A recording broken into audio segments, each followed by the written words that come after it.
York, big city of dreams. I'm coming straight out. New York, big city of dreams.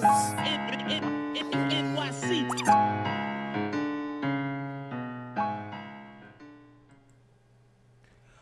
What's going on? This is Jay Ellis from the Nick of Time show.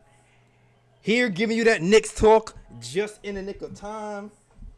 And hold on, there's always a little echo going on in the beginning. But before I even start, first you know what time it is, man. The Knicks have beat the Bulls. So it's time for the gunshots.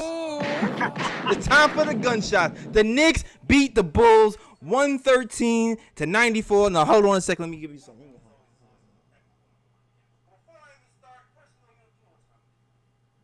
There we go. The Knicks beat the Bulls 113-94. Julius Randle is back. All right?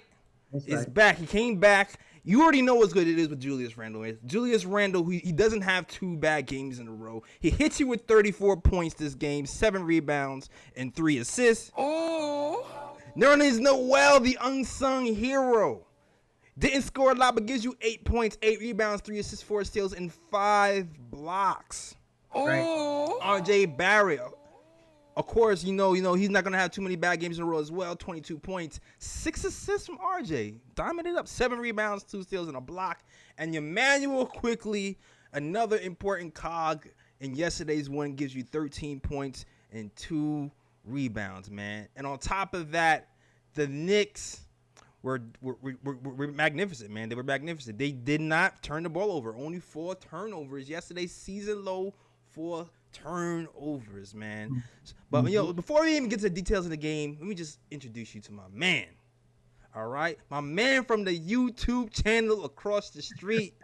I call him the Raw Metaphor.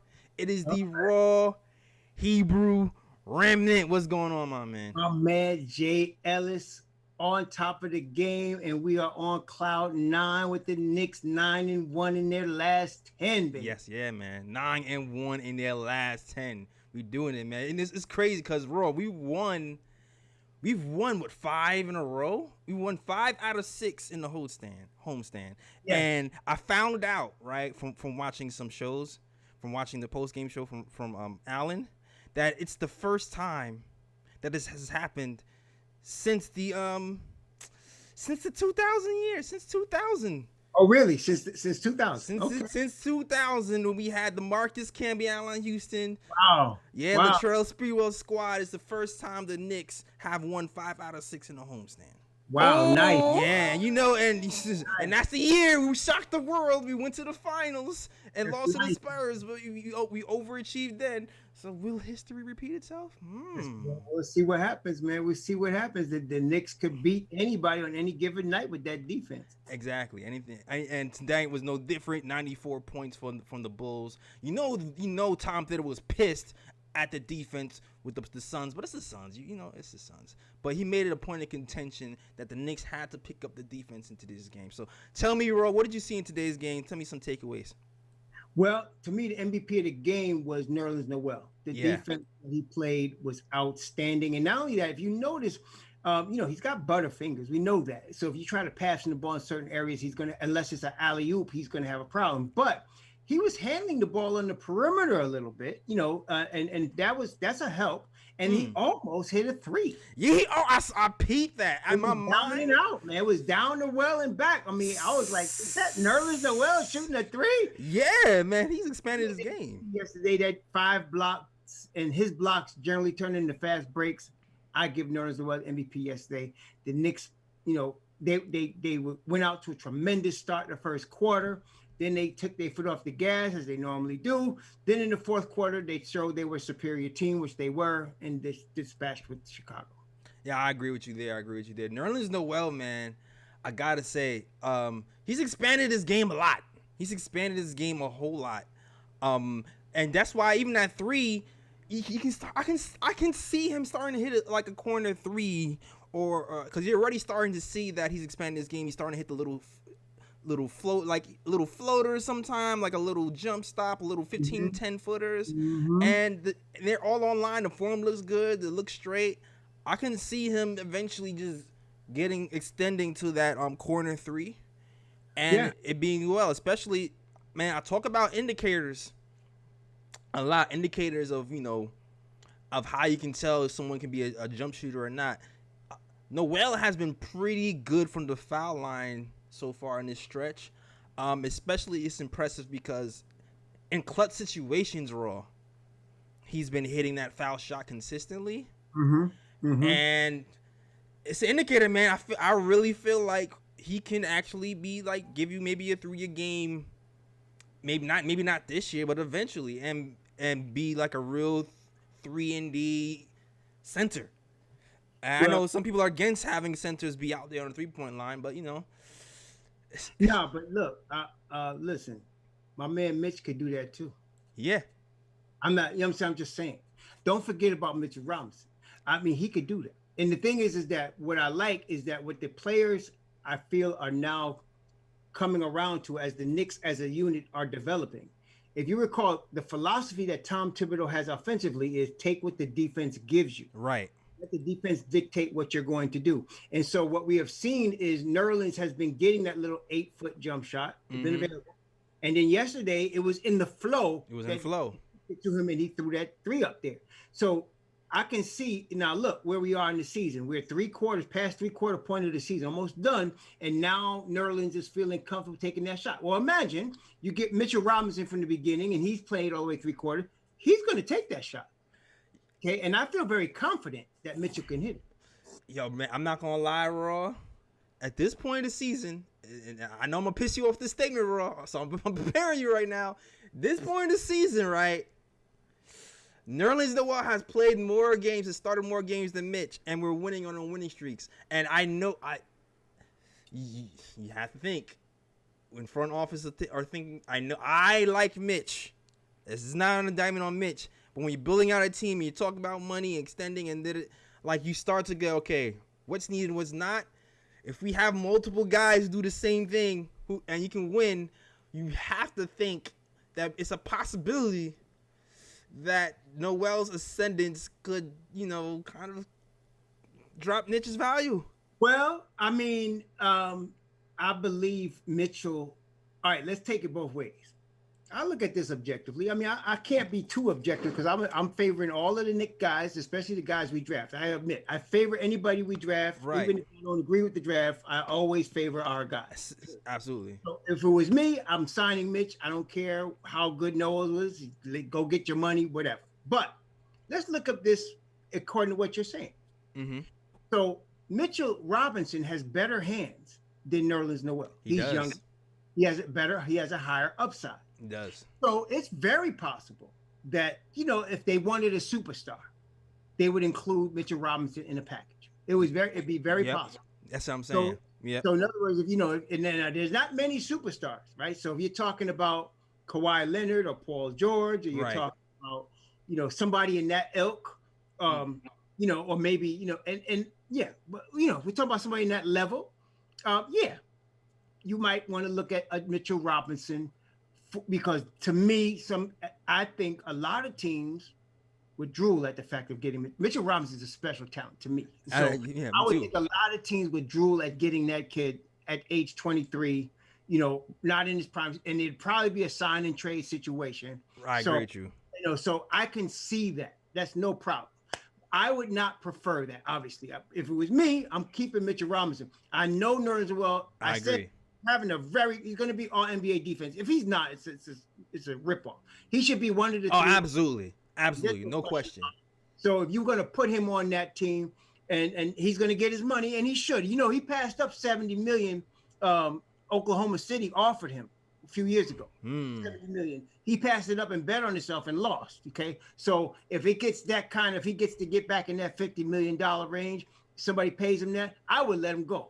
Go ahead. But because I'm favoring Mitchell Robinson. But I can understand the logic. Everybody's into what you did for me lately. And so, hey, Nerlens is playing his butt off. He's playing over, and teams would want a Mitchell Robinson because of the talent that I believe is special. He's better than I'm just saying he's a better basketball player than Nerlens. I agree with you. I know. I agree with you. And he's not even Nerlens Noel. We're seeing him in his prime right now. This is right. Mitchell Robinson is still a few years from that. So, right. All right. So I can do it either way. I mean, I would not be happy trading Mitchell Robinson, but I'm not going to argue and say, I hate the Knicks because they traded Mitchell Robinson. Depends on what are we getting from Mitchell Robinson. Yeah, and I agree with you, and that's all I'm really saying. All I'm really saying. I'm not saying he's a bust. He's a special player, but he is better than Noel. Right. It's just when you start to talk about money and how to build a team out, and you go, okay, it's sustainable without Mitch. Maybe we can invest in another position where we can upgrade, and you start to think about point guard and wings. You know what I'm saying? Exactly. So not a knock on Mitch, but I put Obi in that same vein as well. Let's say, for example, Detroit gets the number 1 pick. Right. They're willing to trade Mitchell Robinson for that and whatever else. Right. I do that because I want Cade Cunningham. All costs. I seen somebody say four first for Cade. Well, I don't know. I mean, put it this way: for me to even have to think about that tells you I want him. So I'm saying is that Cade Cunningham is a game changer. To me, he's the number 1 game changer in this draft. He's a guy that you bring him on your team in a couple of years. You're talking about the finals. I'm putting him on the same level as Luka Doncic. That's what I'm saying. So if you had Luka Doncic with a serious supporting cast, that's a championship. So that's absolutely a championship. Cade Cunningham the same way. This kid in 2 years, you're going to be talking about Eastern Conference Finals. There's no question. This kid, I think he's that good. So if I have to trade a Mitchell Robinson to get him, I'm sorry, I'll be doing that. I can see because that changes everything. You have your point guard that's legit, is a two-way point guard. You can set people up. You have Randle. You're legit in every position at that point. And I'm with you too on that. No, I mean, LeCade, and I would dare say there is no way Cade Cunningham, even though he's a rookie point guard, he is starting on the New York. He's the only rookie in this whole class that if he got drafted by the Knicks, even with Tom Thibodeau's penchant for veterans, this kid is starting. I'm trying to tell you right now. So I believe it. He's the only one in this whole draft. Even Suggs. I love Suggs. I love Kuminga. There's the top 5 that I like, and then there's a bunch of also rans. But Cade Cunningham would start for the New York Knicks next year on day 1. There's no question. Yeah. But to get back to the game, I'm gonna say this about the Knicks defense, right? The Knicks defense was really off and on to me. The first quarter was brilliant. We got off to an 18-point lead.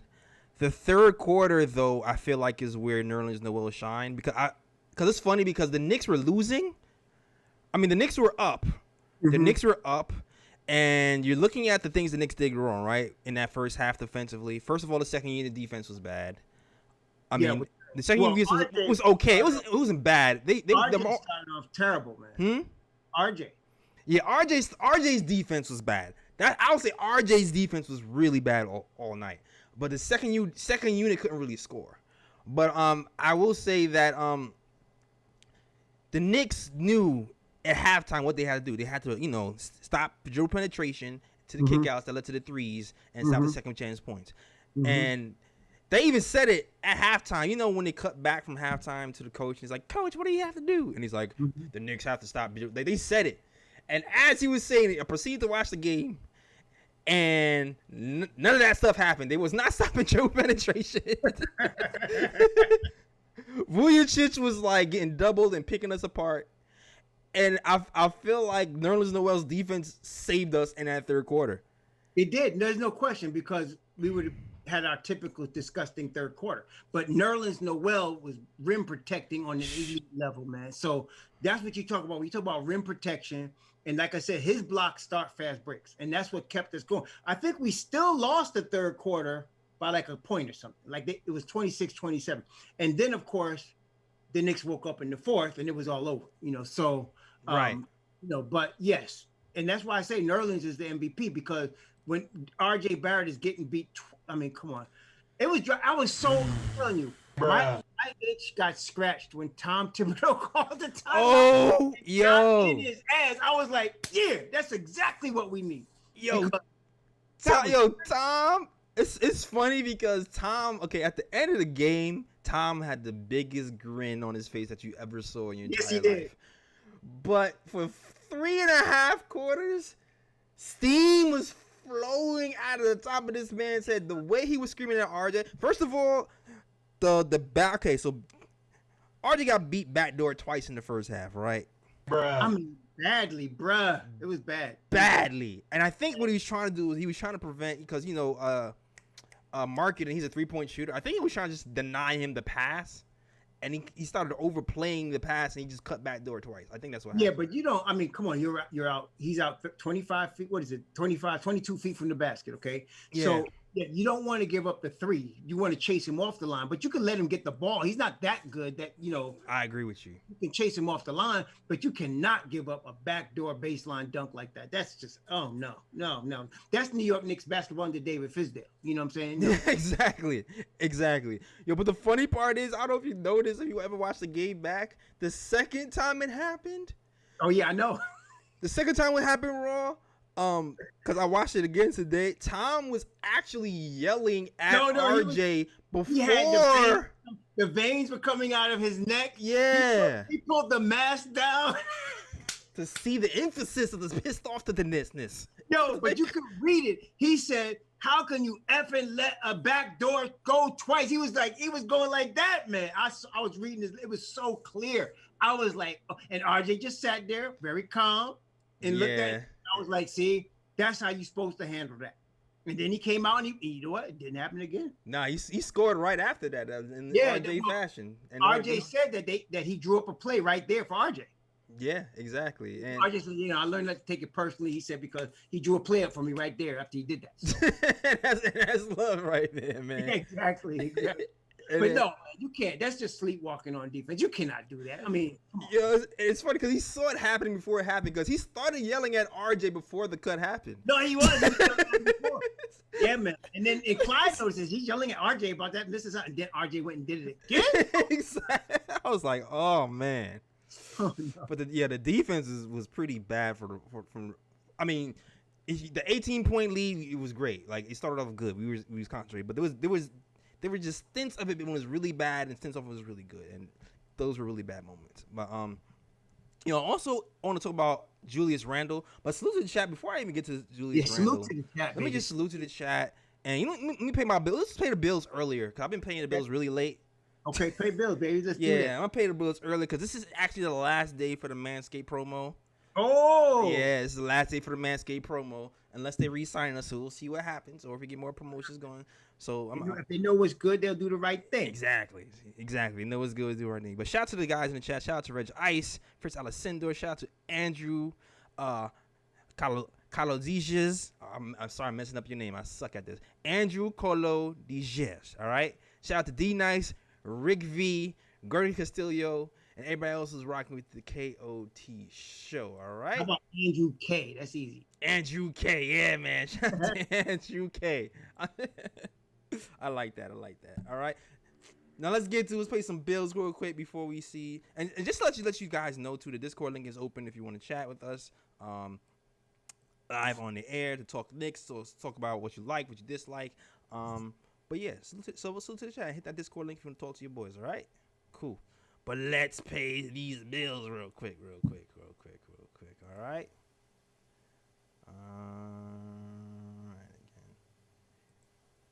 All right, so as you guys know, Manscaped is our official sponsor. The flowers are blooming, the grass is growing. It's time to chop the weeds. Thanks to our sponsor, Manscaped, you can trim your holes safely and efficiently. I'm talking about these ball trimmers, all right? Manscaped, the global leaders in men's below-the-waist grooming, has an exclusive offer for our audience. Use code KOT to get 20% off and free shipping at manscaped.com. Join the other 2 million men who just trust Manscaped.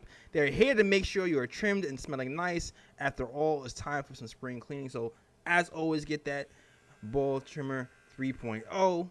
It works in the shower, so you won't get electrocuted. It has an LED light. It won't nick your hairs. It won't scratch up your skin. And you'll immediately nice and smooth for your girl, all right? And as always, don't forget the ball deodorant. And you don't want down there looking like Fizdale's hair, all right? So get that 3.0 for your boys. And use the code KOT. Get that free shipping. And, that 20% off. You already know the deal. Shout out to Manscaped. We'll see if he's going to work with us next month. Shout out to you guys, Manscaped. All right. Whose Manscaped is that? Whose Manscaped is that? Yeah, there we go. Shout out to the Whose Mans Is This tees, man. You gotta get those Whose Mans Is This tees as well. All right, cool. So, let me talk about Julius Randle, because Julius Randle has been an interesting case for me lately, because, bro, we won this game despite a few discrepancies in my eyes. Right? Oh yeah, absolutely. One of them is assist. Assist. Like the Knicks, we lost a rebounding battle 43-41. We lost the points in the paint battle 54-44. But we lost the assist battle 29-27, and in recent games 27 assists is a lot for the Knicks, man. It's a lot. It is a lot for the Knicks. You're right. It is a lot for the Knicks. But it's also, you know what? I'm starting to notice that Randle he's having longer periods of ISO ball. No, you're right. And I think he's got to get out of that habit for the playoffs.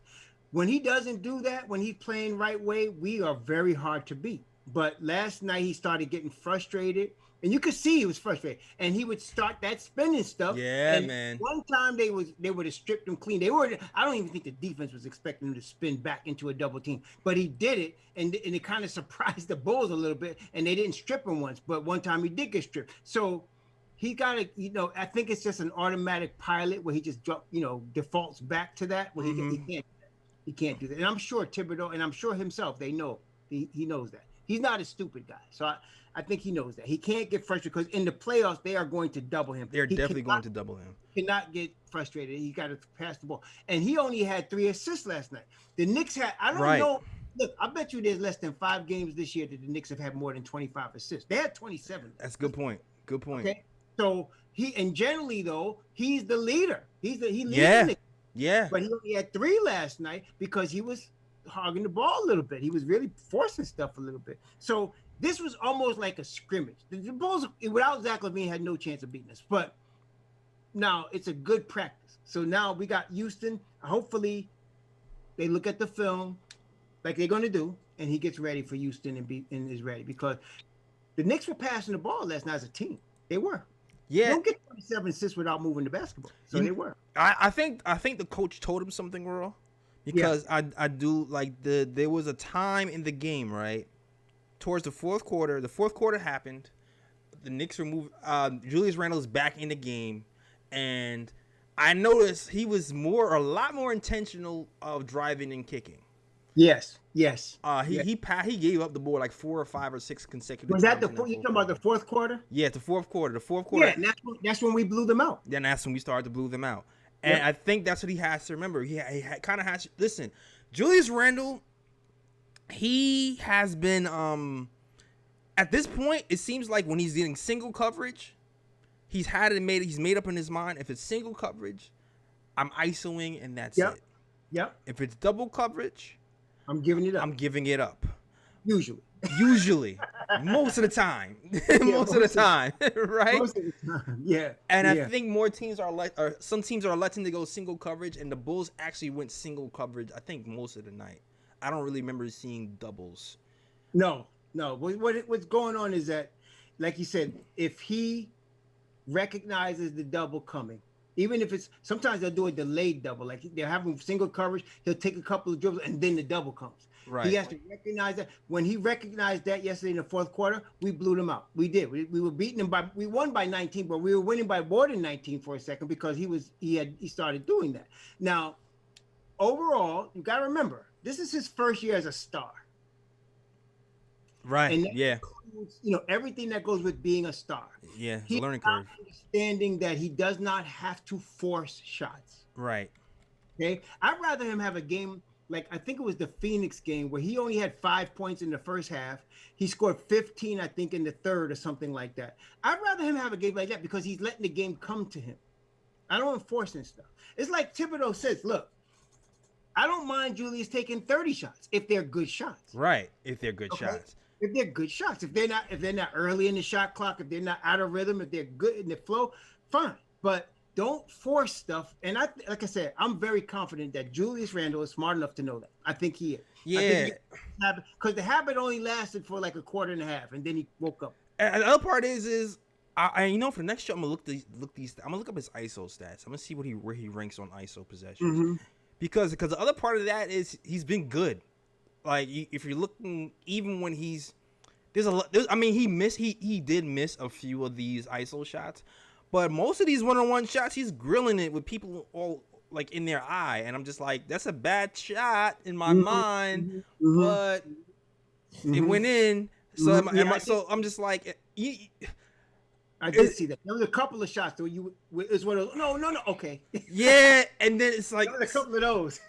So a part of it is for me is like, do I have to readjust my mind to this is like superstar Julius Randle who can do this? Because he makes a couple of those bad shots look easy. Yeah. But you know what I noticed though? The reason I think he started getting frustrated last night, there's a couple of spots on the floor that is usually automatic for him, and he was missing them.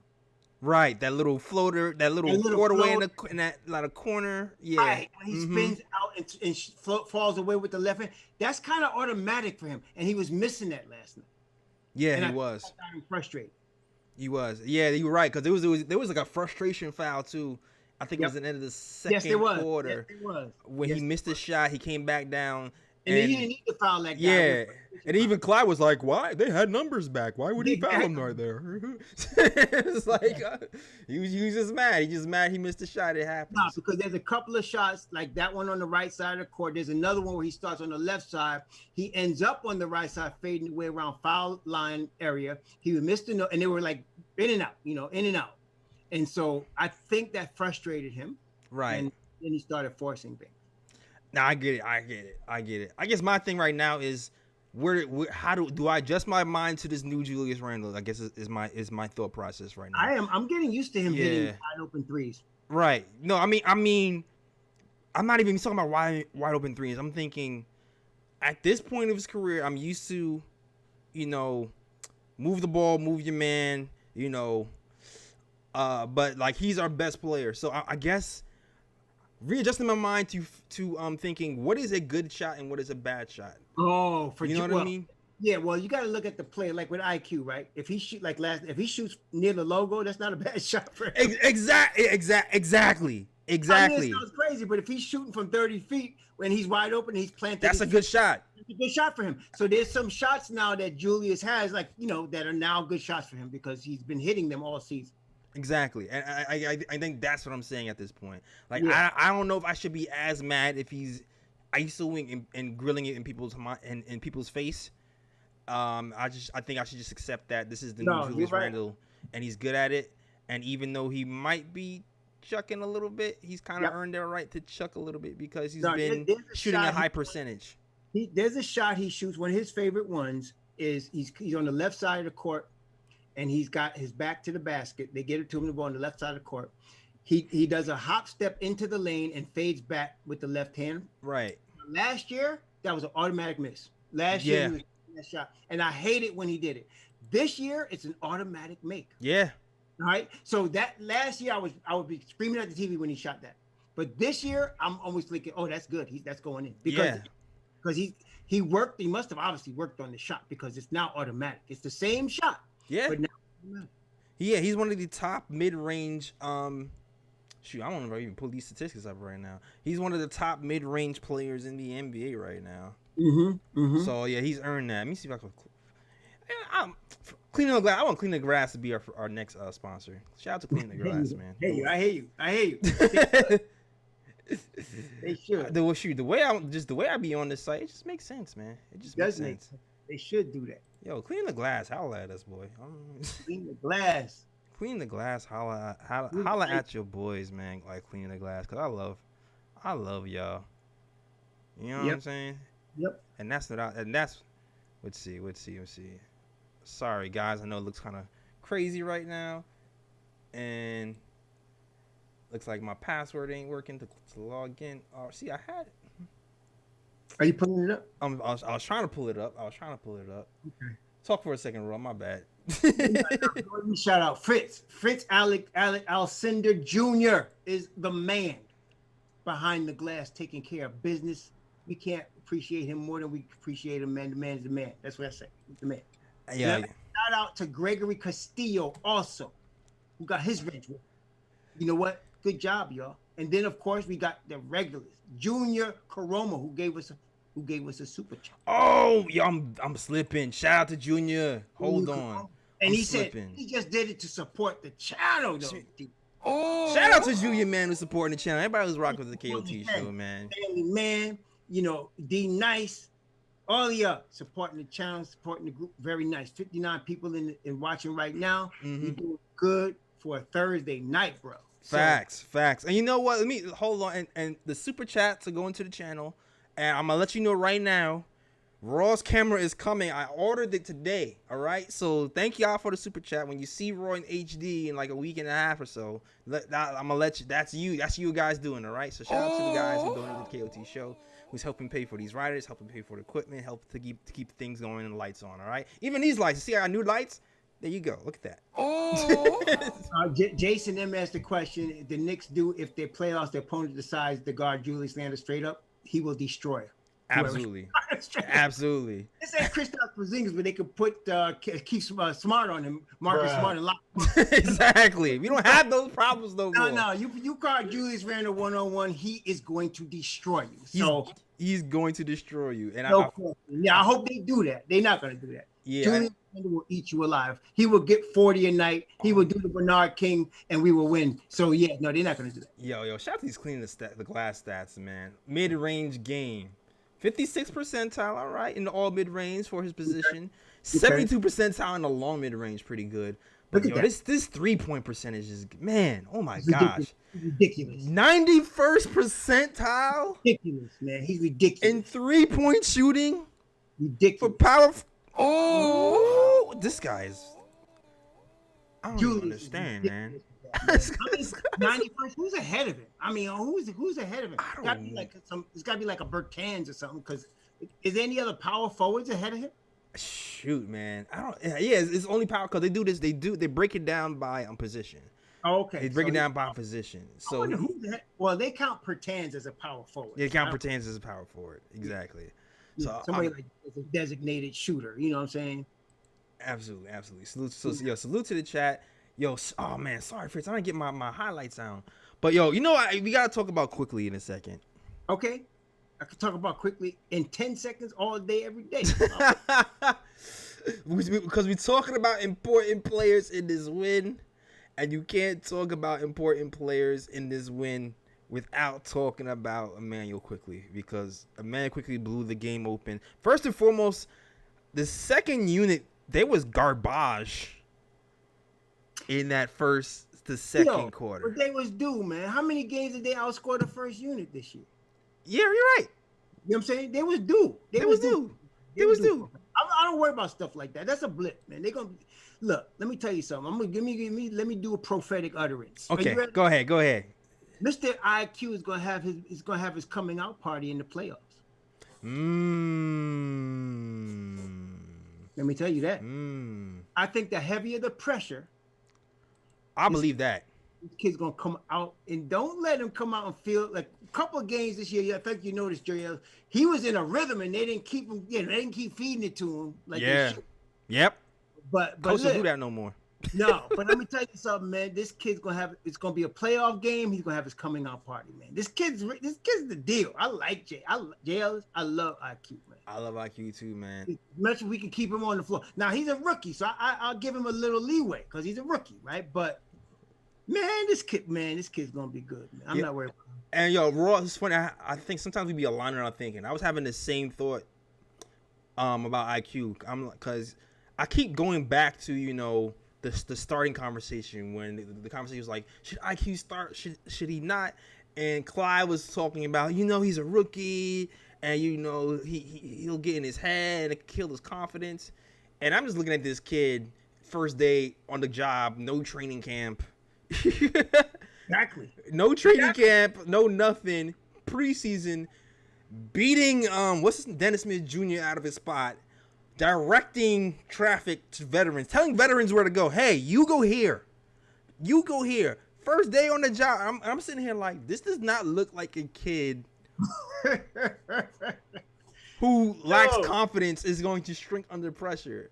I don't believe that. I don't believe that at all. Deal, man. He's ready. He's going to get better as the pressure gets on. He learns quick, no pun intended, but he's going to be good, man.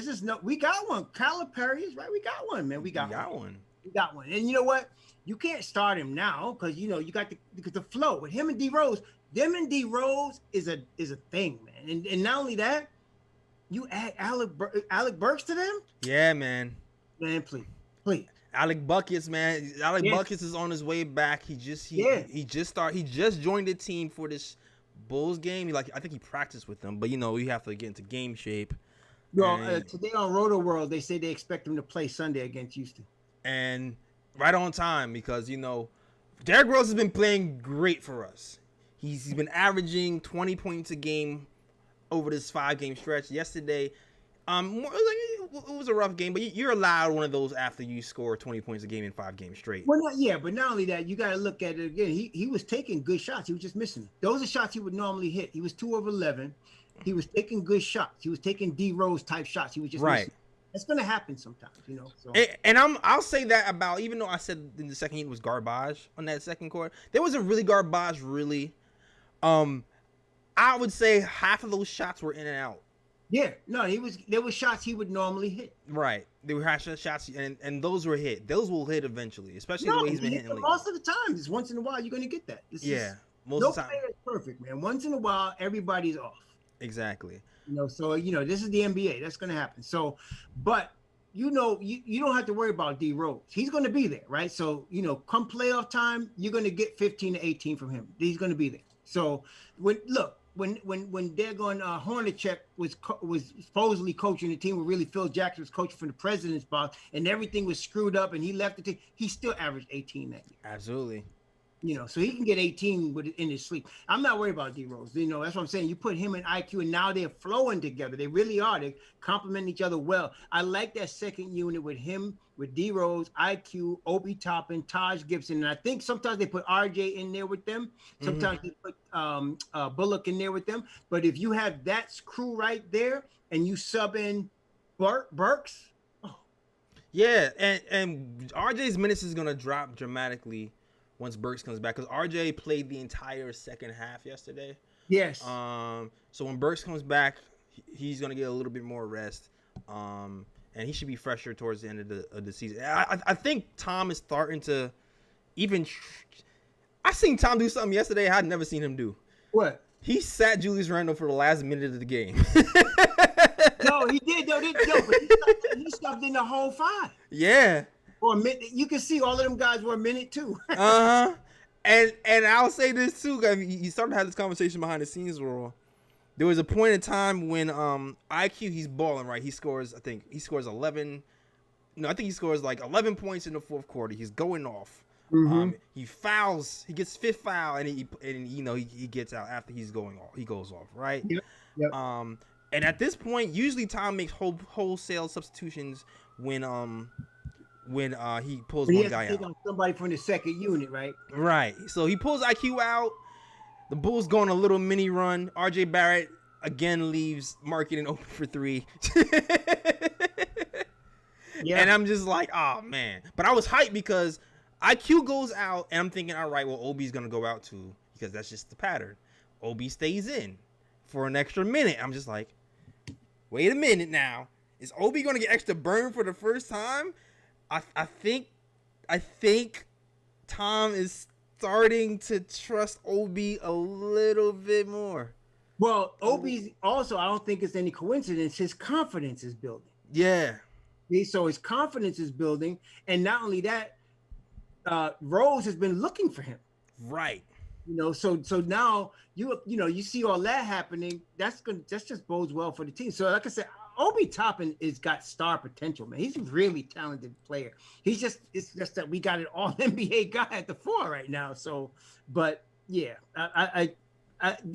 Obi is going to get more minutes as they can squeeze him in.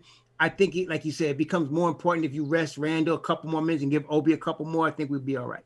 Right, and the thing is too about Obi is it's not even the scoring. He only had 4 points. It's the defense. The Knicks went on a 9-0 run that start that fourth quarter. The defense he's playing. Obi and Taj played together. Moving without the basketball. He's doing a lot of good stuff, man. Yeah, he's doing a lot of good stuff. So I think Tom might start to trust Obi a little bit more in certain situations. I'm hoping. Well, I'm telling you this: if next year. I can see him whenever Randle needs a break or if he's hurt or nicked. I can see Obi starting at the 4. This year it was Taj Gibson, but I think Obi starts at the 4 next year whenever Randle's not. I can. You know what? Yeah, I can see that too. Whenever Randle's not starting. Right. When he's not starting, I can see that too. So when Randle is not starting, that allows like on a back-to-back, you can start Obi the second game. I hope so. That would be a huge step for us if he's able to be trusted enough to start instead of Taj. That'd be huge. That'd be huge for us. I think the people in the chat are mentioning Frank because I guess for what you read about earlier with Frank with Ian Begley on SNY. Yeah, Ian Begley on SNY. Yeah. Yeah, we can definitely talk about. You know what? We'll get to that next. I'll definitely talk about that because there's a few things I want to talk about as well. The Argentine guy as well, yeah. Yeah, the Argentinian guy. I want to talk about him as well. But before that, I see callers in the chat, so let me get in here. See, he's been waiting patiently. Oh, shoot. Really? Okay, yeah. Yeah. So let me get him in here. Okay, all right, caller, you're now in the chat. So I'm just waiting for you to get set up. Hit that KOT live button a few times. And hit that watch stream button. But you're a vet, so you should know how to do this by now. All right. You can let us know what your name is or where you're from as well. I don't see your mic, though. I don't see where your mic is. So maybe you're still getting that together. All right. But, okay, while he's getting that together, let's talk Frank. Because we talked about this behind the scenes, right? Yeah. Frank, it was interesting because, I was watching Ian SNY little breakdown. And they mentioned Frank, but Frank was like a blip. It was a footnote. But it's an important footnote. But it was an important footnote, right? You know why I say that? Why? Well, it ends a lot of speculation. So, for example, is it that they couldn't get an offer for Frank? Is it that Frank wanted to be traded? Is it that somebody was trying to get him and the Knicks said no? Right. So the important thing is that the Knicks said no. Right. He said several teams inquired about Frank and the Knicks said no. So that's telling me, okay, so the Knicks have some plans for Frank, whether it's part of a deal that may include Mitchell Robinson for Cade Cunningham or some other situation, or are they planning on playing him next year? I don't know. But we know that they could have traded him at the deadline. Right. And they... No, exactly. I think that's the big thing. They could have traded him and they didn't. And so that's a big deal. It was also interesting to mention because I still remember even before the trade deadline, it looked like Tom was starting to like him. Even though there wasn't. He said it many times. I like Frank. He's versatile on defense. He said that multiple times. Absolutely. So I was like, okay, cool. He's starting to like him. Leon Rose, was his agent. We already talked behind the scenes. Scott Perry's been trying to get rid of Frank since the dawn of time. That's right. So it's a power. It's brought in the tank commander. Exactly. Yeah. So at this point, it's a power struggle. Now, like Ross said, is Frank going to be here long term? I don't know. It could be in a move. I can still see him being involved in a move for Ball or any other point guard going forward. There were people inquiring about him, so nobody could say nobody wants Frank. We can't get nothing for him. That's a stupid suggestion. If what Ian Begley says is true, if Ian Begley is telling the truth, which I believe Ian Begley, and he said teams inquired about Frank Ntilikina and they were rebuffed because the Knicks they were pushed back in the front office. Right. So that pushback we know did not come from Scott Perry. Got it. Okay. So we deduce now that Frank has got fans in the front office more powerful than Scott Perry. For you Frank fans, that's what that's for. You know what I'm saying? You see what I'm saying? So now that either means, A, they're going to include him in the package. Like you said, it could be Alonzo Ball package. Right. could be something, but they can include him in the package later because teams have already inquired about him. Or B, they plan on playing him. Yeah. I'm be shocked. I feel like it's a package thing. I'd be shocked, man. If they play him and he's here next year, this man has 9 lives, man. Well, they gotta make a move because he's now in the contract year. So they so either they're gonna, and I'm very satisfied either way. So to me, if he goes to New Orleans, it's good for Frank. If he goes to Toronto, I love that. It's good for Frank. So if he goes to one of those type of teams, I have no problem. I know Utah was interested as well, so we have no problem. So I'd like to see Frank do well wherever he's going. If he goes someplace else and gets a chance to play, fine. Right, and I only say that. I only say that because people are starting to be in win now mode, and I can see this front office trying to keep most of this team together because of success for continuity reasons. Because this Knicks team hasn't had consecutive years of the same team coming back in, I don't know, the last how many years? I can't even tell you. I tell you what though, if they brought back Alfred Payton, there would be howls from Nick. I mean, come on, no. I would be like, right? I'd be so sad. I'd be so bad. It was mentioned by both Clyde and Mike Breen. The Knicks fans really don't like Alfred. They really don't. Are they on Twitter? Like, how do they know? So I'm saying is that let's bring everybody back but him. Yeah, I'm with that. I'm definitely with that. Save that $5 million, whatever, for somebody else, please. Exactly. All right. I'm bringing the caller back. Fritz says the mic is working right now. So, caller, you're now back in the live room. Hit that KOT live button a couple of times. There you go. Can you hear me? Yep. And hit that stream button or Raw's face. Hit Raw's face. You're good to go. All right. I can hear you perfectly. I hit it. Okay. I hear you clearly. All right. Great. Perfect.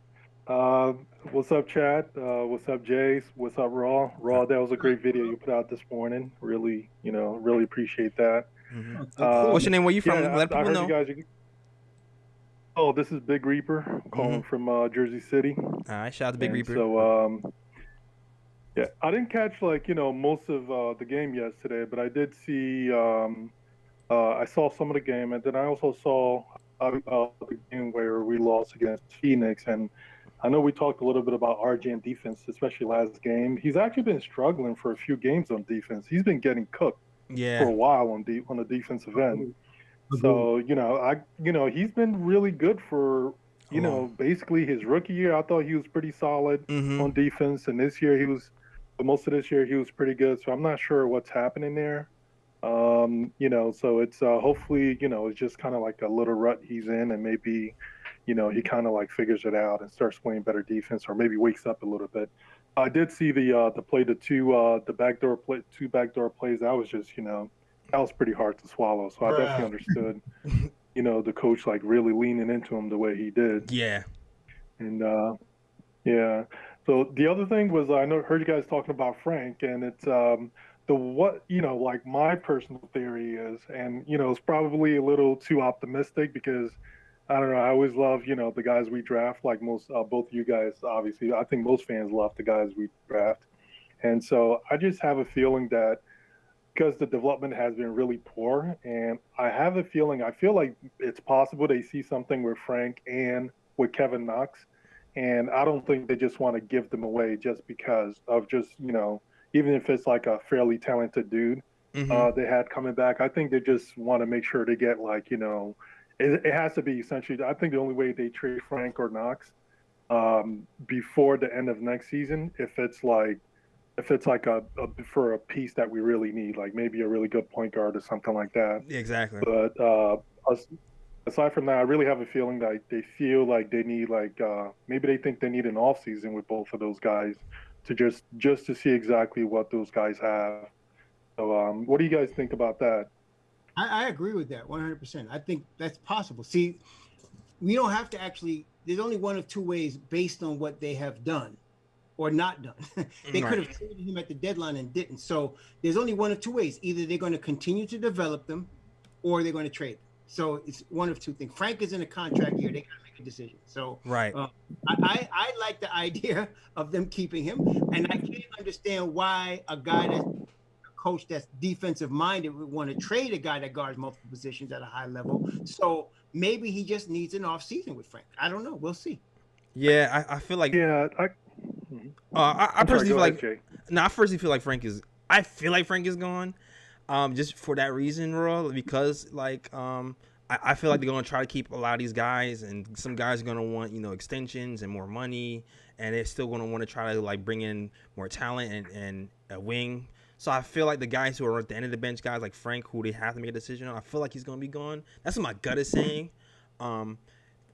Knox has a better chance of being here because he's still cheap and he have another year to be here. And he's Kentucky. Yeah, and he's a Kentucky guy. The Kentucky ties also helps. So my gut is saying Frank is gone. I would like him to stay. Like Frank has survived so many. Yeah.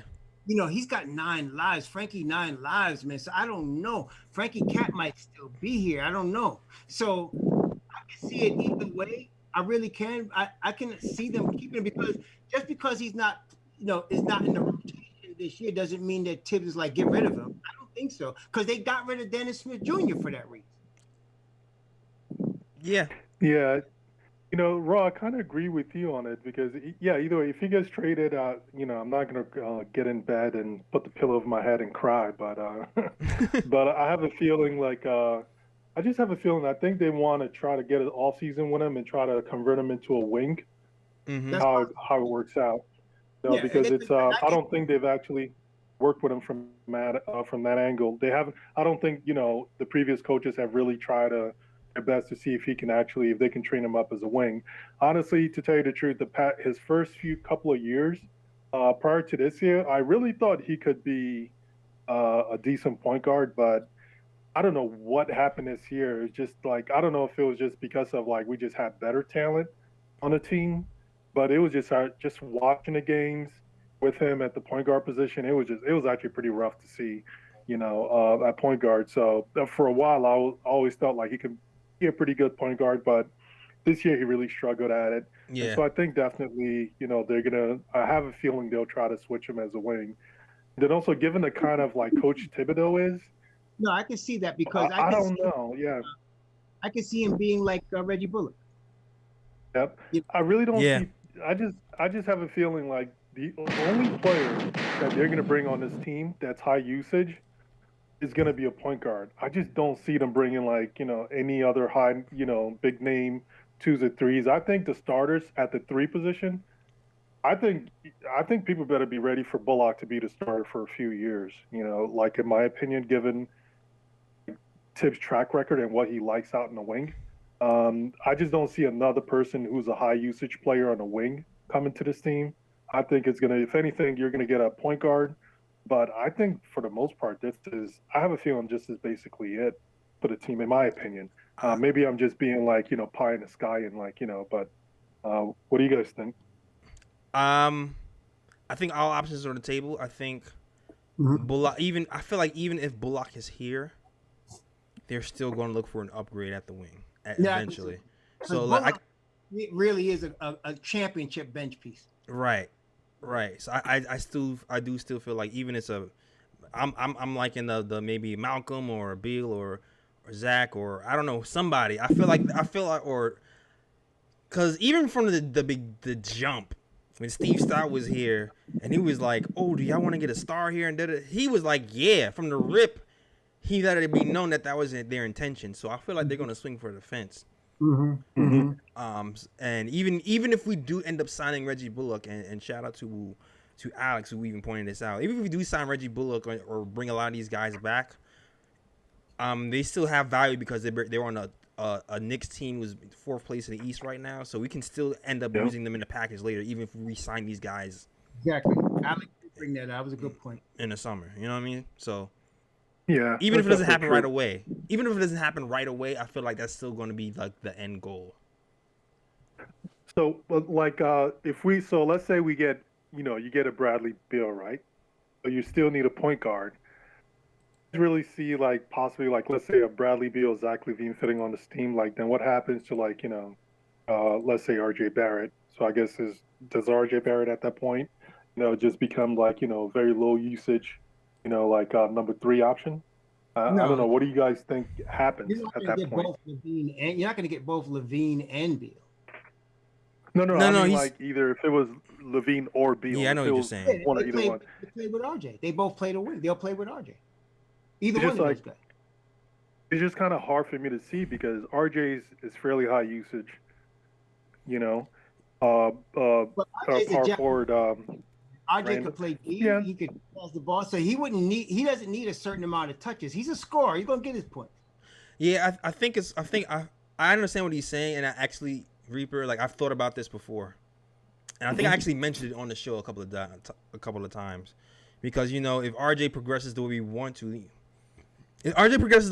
the need for another a wing lessens, right? Yep. So at that point, I kind of think what happens is you try to go for a three-headed monster, and then when it's time to, you see how like RJ's being used to second unit now. I feel like that's kind of what happens at certain points. Like we'll have a three-headed monster, and then like when the bench comes in, somebody from the starter is just running with the bench to get their touches, and then like depending on who's hot and cold, they'll finish. I feel like that's the way that it might end up shaking out if we end up getting like another high usage player. Yeah, I mean, That's actually a very good point.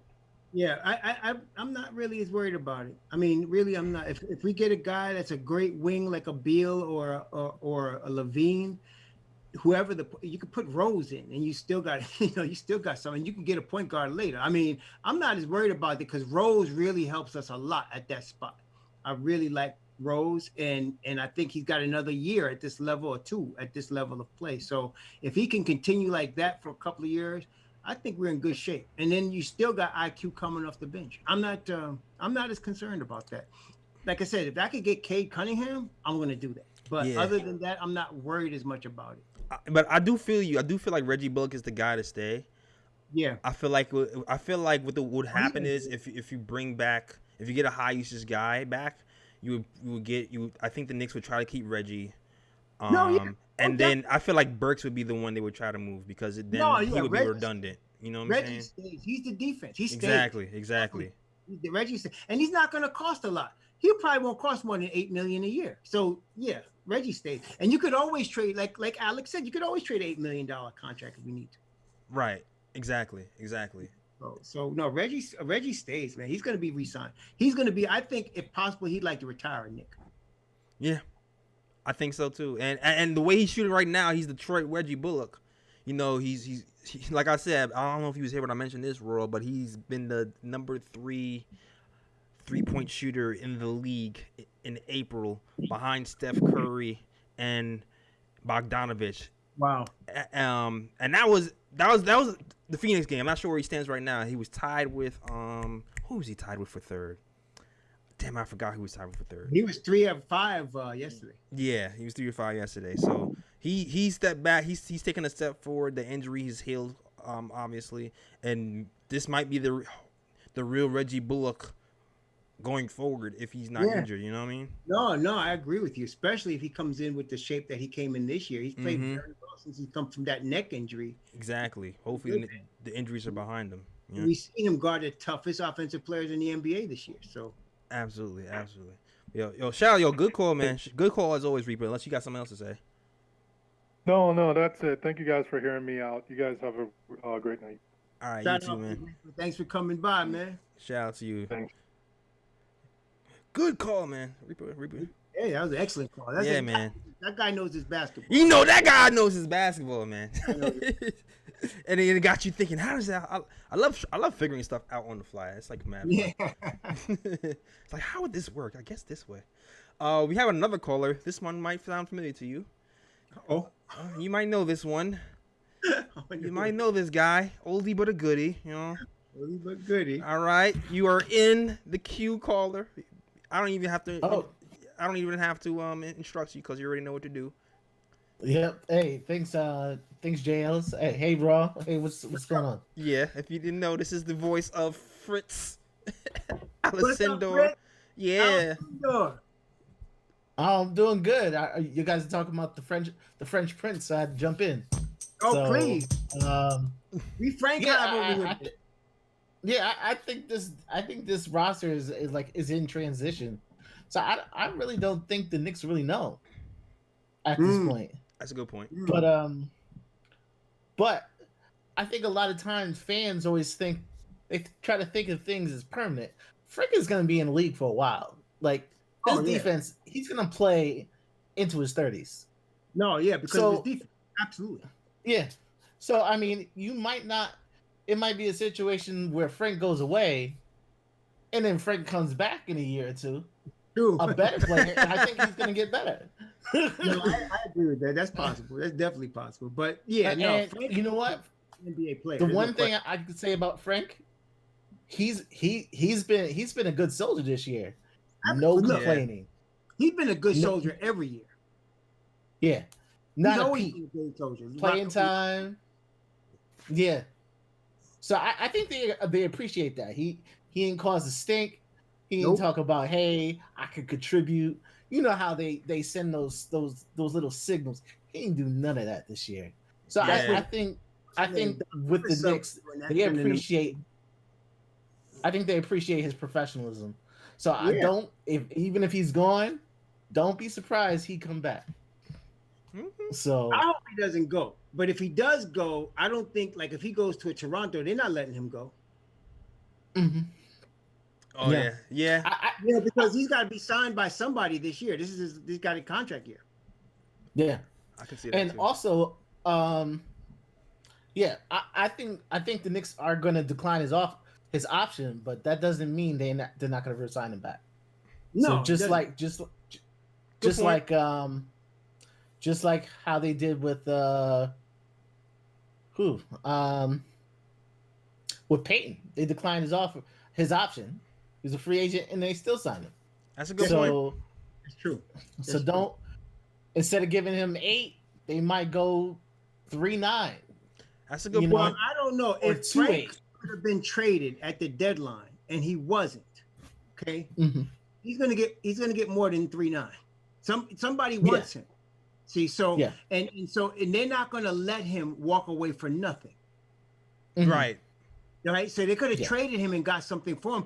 Probably over the last 4 years, a couple of times, but they didn't. So now this year, particularly with Rose at the helm, they could have got something for him, and they said no. Yeah. So he's going to get at least. I'm thinking Frank is getting $8 million a year coming up, and I don't know who's going to pay it to him, but somebody's going to give him that. And the Knicks are not letting him walk away for nothing. Yeah. I think especially like Western Conference, these stat teams in the West. They need someone. Just that little bit of advantage in the playoffs for that 10 minutes you need him. It's worth a lot. That's right. And there are teams in the West that Golden State wanted him, Utah wanted him. So, and Minnesota asked about him last year. So I know there's teams that want him out there. Absolutely. I just envision him with Malachi Flynn over there in He wants him on the Raptors, man. I could see him going to the Pelicans. You got him, and you got Fred VanVleet, Malachi Flynn, and now you got Grant. What's his name? What's the kid they just got from Portland? I could see him going to the Pelicans because I feel like they ain't gonna try to give us Malachi or Gary Trent. No, not giving us. I'm saying he goes there, he gets traded for somebody else, but he ends up pairing with Malachi Flynn, Fred VanVleet. Gary Trent Jr., you have that 4 as your rotation at the guard. Unless they're trying to give us Kyle Lowry. Yeah. Kyle Lowry's a unrestricted free agent, so he can go anywhere he wants. Yeah, he can go anywhere he wants, but you know, some people do. Some teams do sign-in trades, even though they might want to sign, but I wouldn't. For what? Yeah. I mean, I'd sign a trade for 2 years. I would. I would too. I definitely would. Sign a trade for 2 years. Yeah. Yeah. This deadline, I just thought he would fit on this year's Lakers perfect. This year's Lakers with LeBron. He's a defensive stopper. There's a lot of playoff teams. Yeah.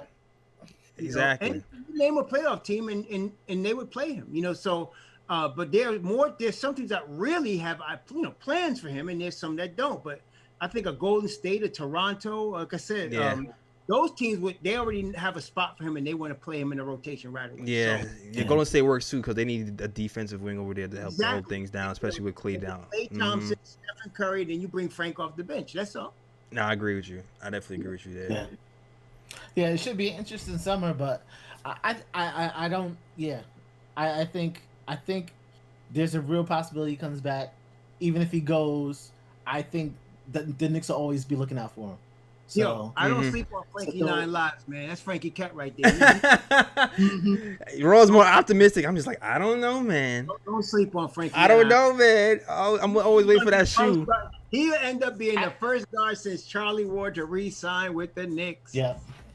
Also, the Olympics this summer. If he shows out on the Olympics, I don't think he should play.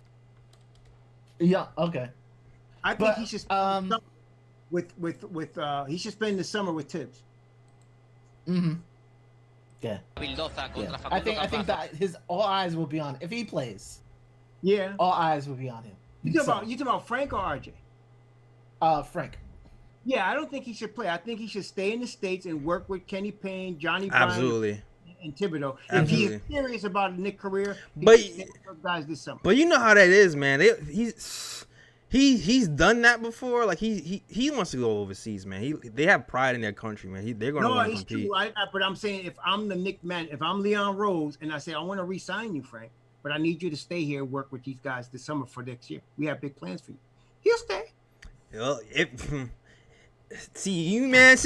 you optimistic, girl. You talking like it's a done deal. I don't know, man. If that's the case. Now, if he goes to place for France, they might trade him anyway. But I'm saying, yeah, I hear all that pride and stuff. But he this is the NBA, man. It's time to, you know what? You who's paying you, for France or the United States? You know what I'm saying? So I feel you're right. Yo, salute, yo. Yeah. Yo, thanks for the. Thank you. Yeah, for facts. Thanks for the call. I'll send it, man. Yeah, great. man. All right, shout out to the chat. Yo, shout out to You, brother. All right, Thank you. all right. Thanks, Rod. Thanks, Jay. No problem, man. And we got somebody else waiting in the wings as well to call. But Brother Jay Ellis, what can I say? yeah. But salute to the chat and shout out to Fritz, man. Fritz is man. He's like Swiss he's a Swiss Army knife. Frank already. Ricardo, stop hating, baby. This is Frank. Fritz is a Swiss Army knife. Shout out to the chat first of all. We did not talk about Luca Vildoza yet. We're going to talk about him in right now. Yep. After we shout the chat out. So shout out to Ricky Ricardo, Sergeant Knicks fan, G-Man, M. Santos, Gordy Castillo, Stanley Mann, Ala Wise, Hiko Brezzo, Jorge Perez, anybody else is rocking with the KOT show. Did I miss a super chat? I see 1498 here. Oh yeah, you did. You missed a $9.99 super chat. Somebody did hook us up. Yeah, and I'm looking.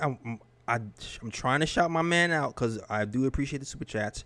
Somebody did hook us up. Rory Solantano. Thank you, because he's not showing up in my. Hooked us up, man. Yeah, he's not showing up, and I want to give him the proper shout out. Shout out for the shout out for the super chat. Did it have a message with that, Raw? Yeah, he did. Hang on, I'll tell you. Okay, I found it. Okay, it's Rory Solantano. No message, just as a 999 super chat. But thank you for the super chat, man. It helps support the channel. Raw's getting a new camera. It is ordered from Amazon. So thank you guys for the super chat for helping us out. So he's getting his new camera. It also helps pay for these riders and stuff. It keeps the lights on because check out the nickoftimeshow.com and our blog.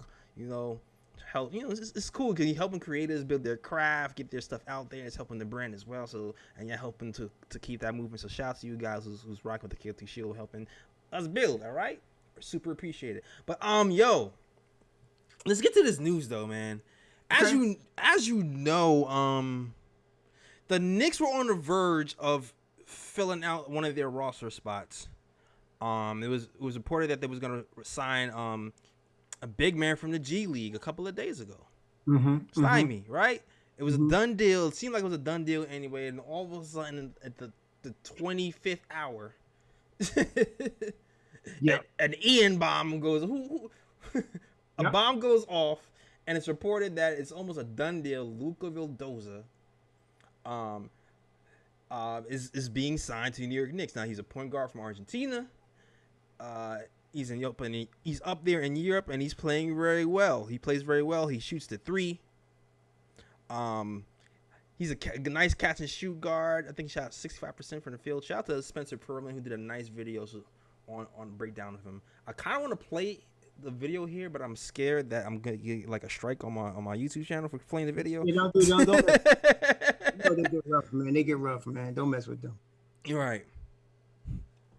But he's a 3-level scorer. You know, he can shoot the mid range. He can shoot the point. He can shoot the three. He can go in. He can take it to the hole. Also, he seems like he plays good defense as well. And he looks like a guy. To me, he's like a fail-safe guy. That's what it seems like. He seems like a fail-safe guy that the Knicks, you know, just in case stuff goes awry next summer, we have another guy who can shoot a three here and can, you know, also play pick and roll because he's also a pick and roll guard as well. Well, you know, he reminds me. He got a little bit of Manu Ginobili in him. He did a little bit. Look like That's a good comparison. A little bit of another Argentine cat that had a pretty good career here. He a little bit of Manu in him, but I am reserving judgment until we see him in an NBA game. I want to see him at least in preseason. I think they got him for next year. Exactly. I think he's not going to play this year. I mean, he's going to be on the team, but he's not going to play. But I think they got him for next year. I want to see what he can do with a year. He does. He reminds me an awful lot of Manu Ginobili, a smaller version maybe, but and probably a more consistent jump shot, but very high IQ. From what I saw, very high IQ. Like you said, he plays both ends of the floor. Mm-hmm.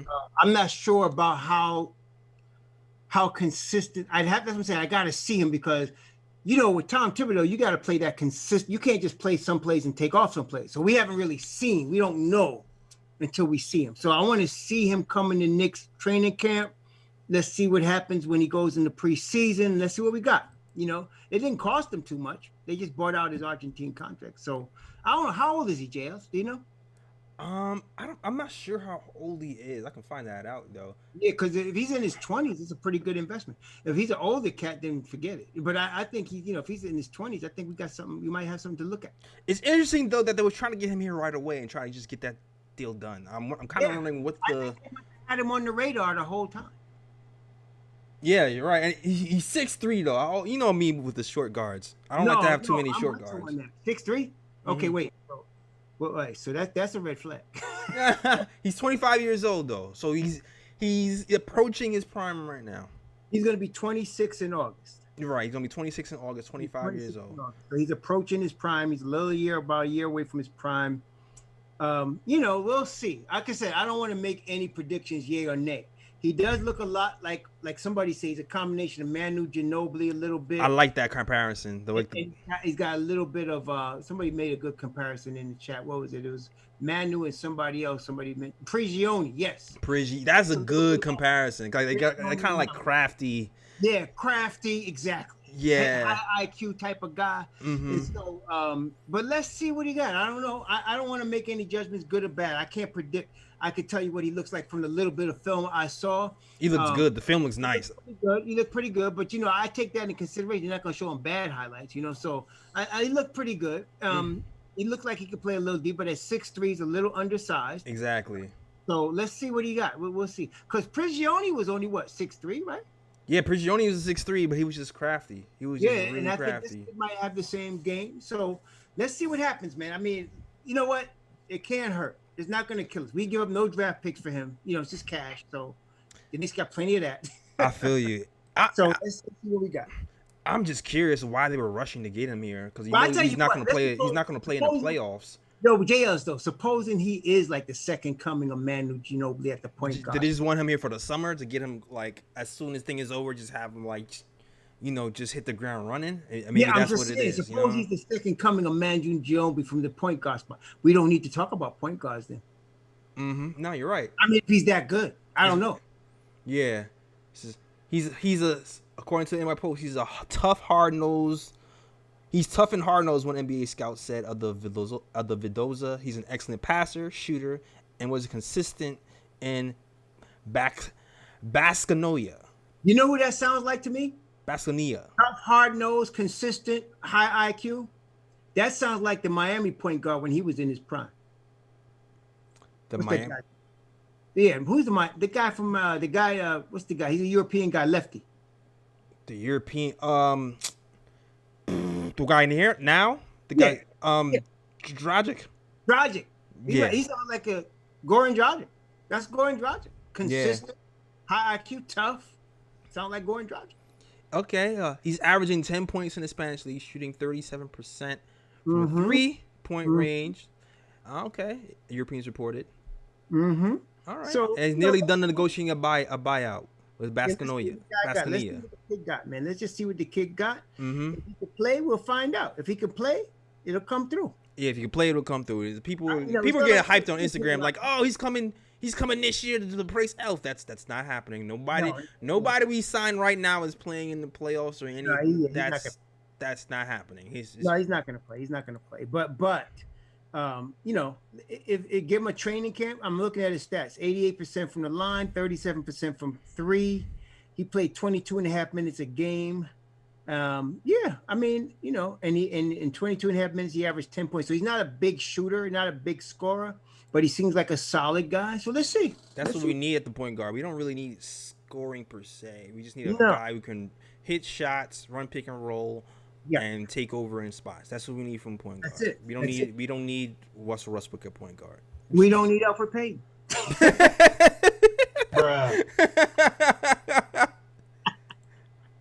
One last shot out the door, man. Oh man. Oh gosh. All right, man. Yo, you had to do it. All right. I was really trying to give Elf his props today too, man. No, Elf, man. I don't hate Elf. I just hate him starting point guard for the I feel you. Yo, salute to the chat. We got a new super chat in. So like I said, shout out to the super chat. It helps build the channel. It's gonna help, it's helping buy Raw's camera that's coming in next week. On his strength. All right. Man. It says so shout out to Sergeant Knicks fan G man for life. $15 super chat. He says first time here, but not the last. Great Knicks content. The West Coast swing will further prep us for the playoffs. Let's go Knicks. Salute to the panel. Salute to the chat. All right. Shout out to you, man. Thanks for stopping by, man. Yo, let's talk about this. Let's talk about the West Coast spring. I'm glad you brought that up. Yeah, West Coast trip, baby. West Coast trip, because this is starting. This win was needed because it's starting the wheels in motion, Raw. And the next game up is against the Rockets. Right, we have just 10 games left. What's the schedule? Let me just bring up this schedule real quick. The Knicks are 37 and 28, right? Yeah. No. 35 and 20. 35 and 28. So they have played 63 games. We got 9 games left. Right. Yep, 9 games. 9 games left. I'm gonna just take a look at these games. Let's take a look at these games real quick. Yeah. Because I start to watch and calculate. Okay, all right. Now these Knicks are unpredictable. What do you mean? What do you mean? What I mean is every expectation that was met has been exceeded. Oh, I see what you're saying. So when you start to try to predict, hard. It's hard. Now I was right somehow in saying I think we can win 9 in a row. But I didn't want to say that because I didn't want to jinx it. But I thought they could go on a little streak, but I didn't want to say that. I didn't want to jinx it, man. But I also thought we could lose the Atlanta game. And, we got away with them because Trey got injured. So I think who knows? But we ended up winning 9 in a row. Nah, Trey got injured because he's soft. Bruh. Crazy. He got injured in the heat of the war. He's soft. Yeah, he got injured in the heat of the war. But all right, let's look at the schedule real quick for the Knicks. All right. Look at the schedule, man. Look ahead. All right. Rockets. We got the Rockets on Sunday at 8 p.m. Yep. Sunday, the Rockets. To me, that's a win, right? You gonna try to predict wins? I'm predicting. Let's go. Yeah, Jay. I thought I might jinx him, man. I don't want to do that. Okay, you know what? I'll do it. I'm gonna take the heat. I'll take the heat. All right. I'm gonna say it like this, JLs. I'm gonna say it like this. I think on the 6-game road trip, I'm looking for 2 wins. You're looking for 2? Yep. I'll take a 2-4 record on this 6-game road trip. Okay, I like that. So you don't want to say which 2? No, but I'm saying I'll take a 2-4. So that means they're starting off 35 and 28. They come home after they win 2 out of 4 out of 6. They come with 37 and 32. Hey, that's playoffs. That's top 6. That's right. right. So then we got 3 home games. And the 3 home games are against San Antonio, right? We got San Antonio. Let me look here. See, I'm thinking if we win, I'm thinking we win 4 out of 9. So out of the next 9, you're thinking they win 4? I think we could win 4 out of 9. You know, I'm not going to sleep on that. I think we could do that. No, because you know what I'm thinking? If we do 2 and 4 on the West Coast trip, I'm thinking we do 2 out of 3 at home. Right, because the Spurs were rough, man. No, Spurs were rough. When they're human too. They are human. The Spurs were. I do remember when we talking about the teams that successfully double teamed Julius Randle. The Heat and the Spurs were one of those. Like they double teamed him to the point where they stopped him from getting to his spots on the floor. And they also closed off his the paths to his shooters. So, but I'm pretty sure Tom is watching tape on that right now. No, they're watching the tape. So, all right. So okay. I'm looking at the schedule here. So we got. Let's see here. Okay, so we're finishing this month with. Hold on. Let me see what we got here. We're finishing this month with we already finished this month. So now we're in my thing is Rockets and Grizz. I think we got Rockets and Grizz. That's a back-to-back JL. Oh, it's a back-to-back. It's a back-to-back JL. Back-to-back. And the Grizz are pissed because we beat them before. I mean, I'm with Tom Tibbs, man. Let's look at this next game. Let's beat Houston. Okay, let's beat Houston. Let's beat Houston, man. Then we could talk about whatever. But I'm just saying, okay. So, like I said, if we go out of this road trip 2 and 4, we got San Antonio, Charlotte, and Boston. Now, that Charlotte and Boston is going to be a big game. That Charlotte and Boston is going to be huge. But you know, I'm also looking at this Suns game too, man. I know the Suns are rough. No, wait. But we were right there. We were right there with the Suns. No, the Knicks don't care if they're playing in Phoenix.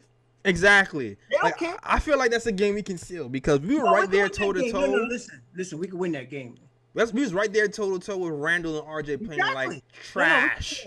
We could win that game. And not only that, look, there's none of these games, even with LeBron, there's none of these games we cannot win.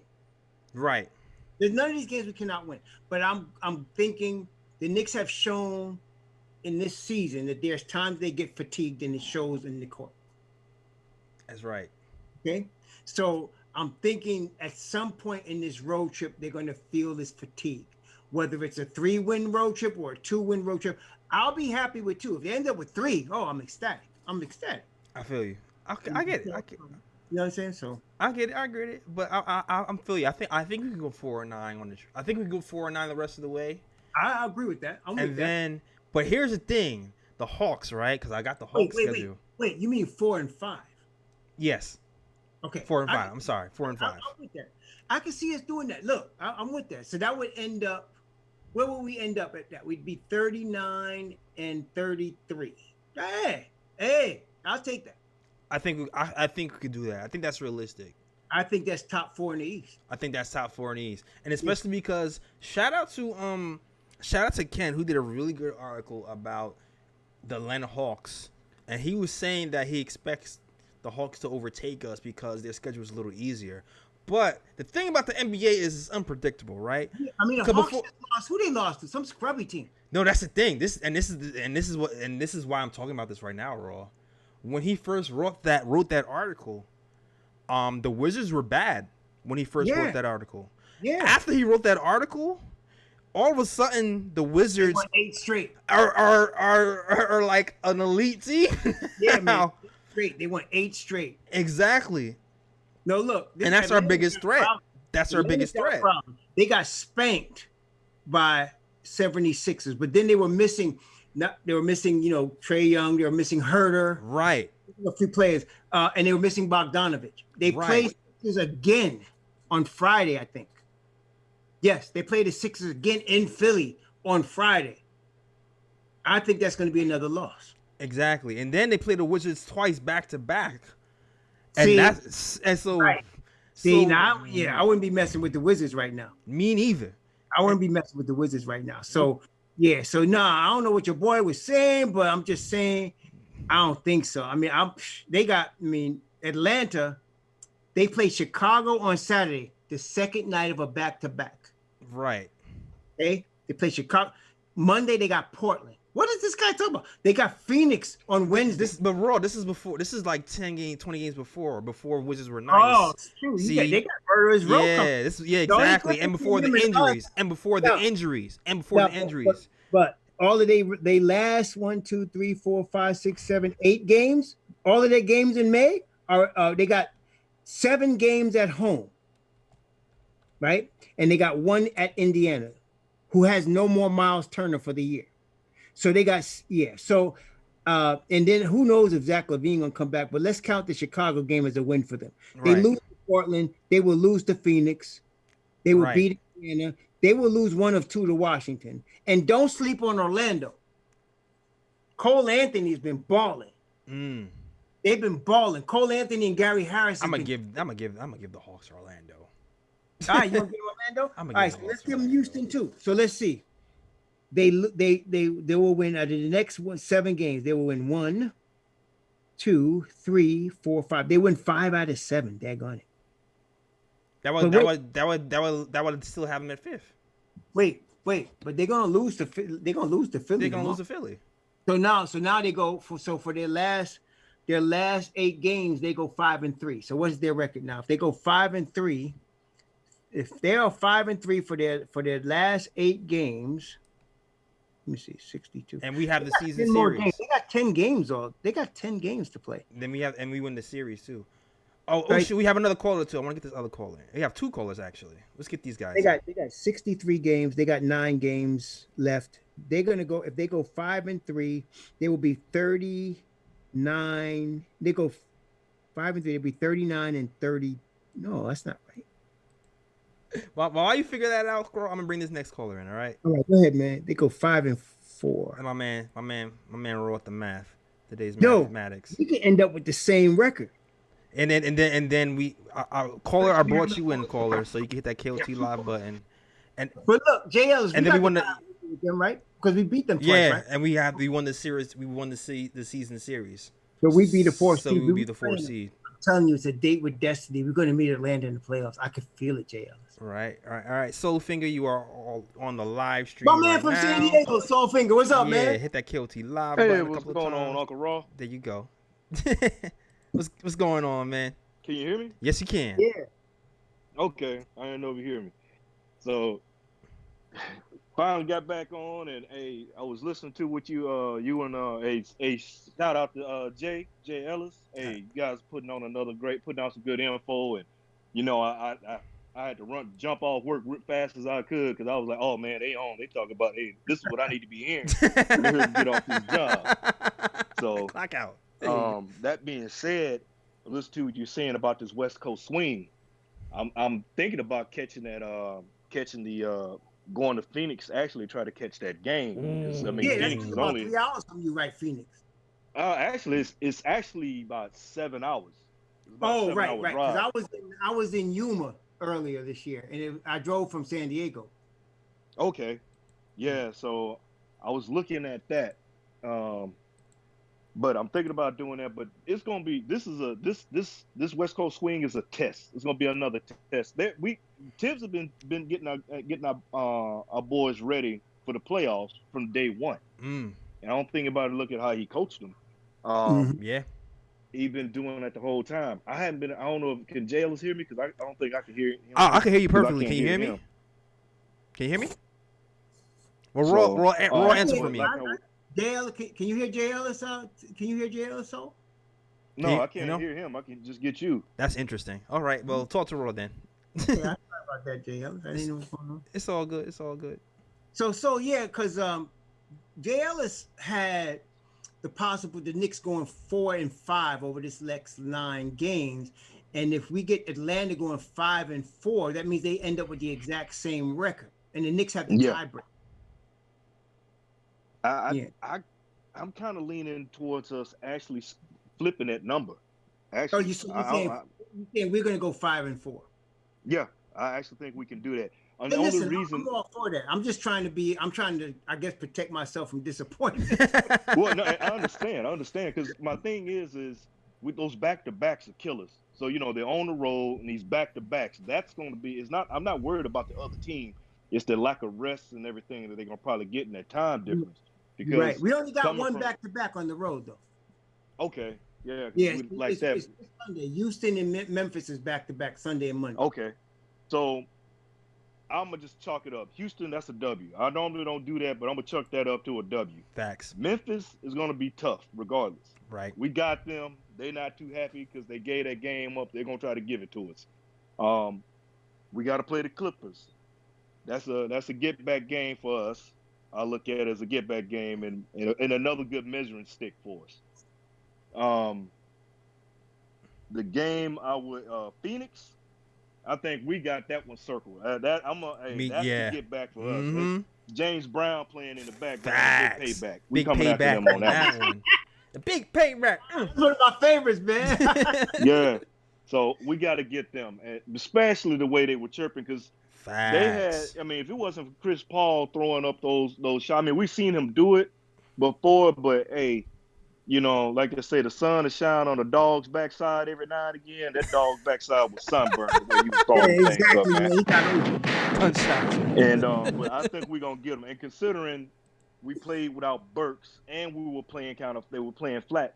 They hit him with Julius with a different double team. So it's going to be a different thing, and we'll be ready this next go-round. Good point. Julius was tired. He looked tired. There's so-called rumors out there. I'm not going to even go and repeat what I was hearing about Julius until I hear something, until there's proof. I don't believe it. I think it was just I heard that too. That's stupid. Yeah. Yeah, and I just like, if he did, I just don't see him doing it, especially being that he's a family man. Family man, and not only that, he's living out of that Kobe legacy. Yeah, he's leading us to. So I don't see it, but it's gonna be real interesting to see what we do. I think we're gonna be all right against the overall record. I'm still squeezing out 40. I think we're gonna get 40 wins for the season. You know what? So now that you mentioned that thing, though. Generally when you see RJ was a little bit out of sync in the beginning on defense yesterday. Now, when you see a kid that young, a little bit out of sync like that, that usually does involve a girl. Yeah. Well, yeah. You know what I'm saying? Yeah.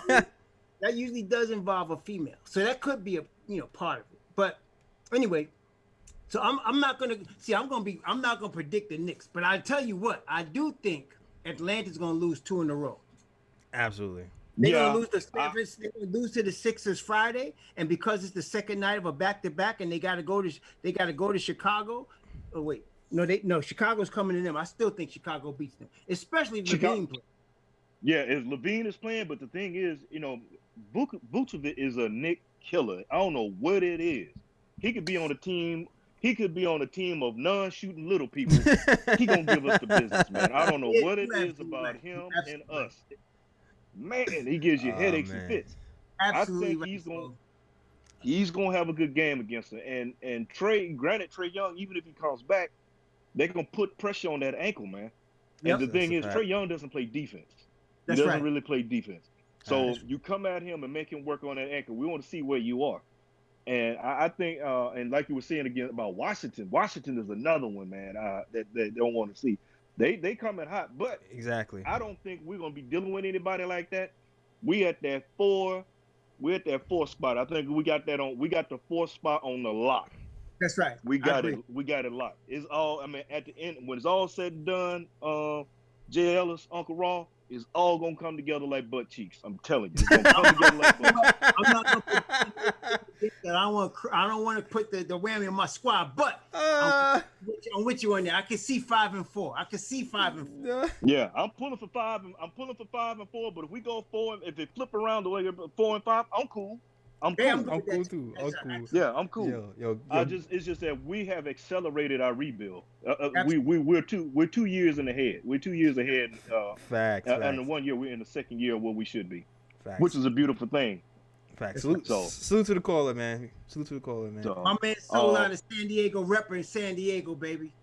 All right. Hey, thank you for letting me get the time in and taking my call. Hey, keep rocking Jay Ellis. All right. Keep it on going, Uncle Raw, and I'll be looking for the next videos. You know, you get me through the day. Salute to you. All right. Y'all Oh man, oh my bad, I cut him off at the last second. Oh man, so coming together like butt cheeks. Oh, that had me rolling. We broke out James Brown with Payback, and then the buck cheek. That's from KRS-One. Oh my gosh, is that a KRS-One line? That's a KRS-One. Oh man, oh my bad, KRS.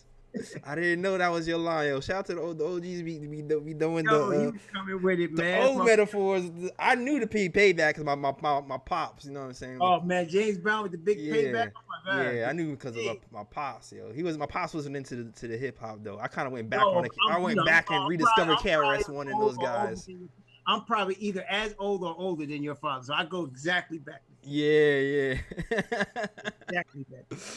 Yo, we have another caller in the queue as well. So I'm gonna bring him in right now. All right, caller, you are now in the queue. Shout out to you, Dwayne A. I don't know if I'm saying your name right. Hit that KOT live button a couple of times, and then also hit Raw's face as well, and you should be able to hear both of us. Okay. All right. And salute to the chat. We're getting ready, man. Salute to the chat. Shout out to D Nice. Shout out to 23 Blade. Shout out to Metaphysical Logic. Everybody else is rocking with the KOT show. If you're new, please hit that like. Please hit that subscribe button as well. And also, super chats are welcome as well. It helps grow the channel. Raw's getting the camera. It helps pay for the writers. And it just helps keep the lights on and keep things moving. All right. Also, shout out to Manscaped, man, who's been sponsoring us for these last few months. Make sure you hit that code KOT. That's right. When you buy that Manscaped, all right. Now, Dwayne, do you hear me? Because I haven't heard you respond. Yeah, man. It's just Dwayne, man. Just Dwayne. All right. What's going on, Dwayne? What's up, JLS? What's up, Mr. Raw? Yeah, just tell him where you're from. Tell him where you're from as well, Dwayne. Well, I'm from Yonkers, but I live in Sweden, so. Shout out! Oh, that's what's up, and first time caller. Okay, first time caller too, man. Now we've spoken on. We spoke when you were on CP's show. Okay. Well, we first time here, so it's first time for me. So that's it. That matters right now. You first time here. I've listened to you guys for a while. I've listened to you guys for a while. I love your show too, man. I love all you guys' shows. Awesome. Thank you. Your show too as well, Raw. So just a real quick question, we got a new guy, Luca Vildosa, right? Luca Vildosa. Mm-hmm. And it just feels like, it's another like really smart move by our front office, another like shrewd kind of under the radar kind of move that I actually think we're bringing in reinforcements for the playoffs in actually the right way, because it feels like our guard play like Derrick Rose is I think he's playing phenomenal right now, but is that sustainable? I think I raised the same question the other day on the CP show, is it really sustainable? He can go cold, and we've seen Quickley go cold too, and Burks, it feels like we shouldn't expect 20-point games from Burks consistently, especially not in the playoffs. It just feels like it's nice to have another guard that can score the ball, that can run on the floor, have an up-tempo game, get Obi involved, get the shooters involved. It feels like it's just another. I don't know, man. You know what? Because I'm a Frank guy too, and it just feels like this role Frank couldn't fill. We actually need this guy. We need someone with this speed of play, this kind of just this way of playing and getting more people involved and shooting the three, which he's apparently good at. It feels like another shrewd move by the Knicks to bring in reinforcements for the playoffs. So that said, I actually think he's going to get playing time, right? I think he's going to get a lot of playing time. Right. I think he's going to get at least 10-15 minutes a game, which is much more than, let's say, Frank is getting and about what Peyton's getting right now, right? So I don't know what happens to Peyton. Maybe he gets less play. Maybe he actually just starts the game.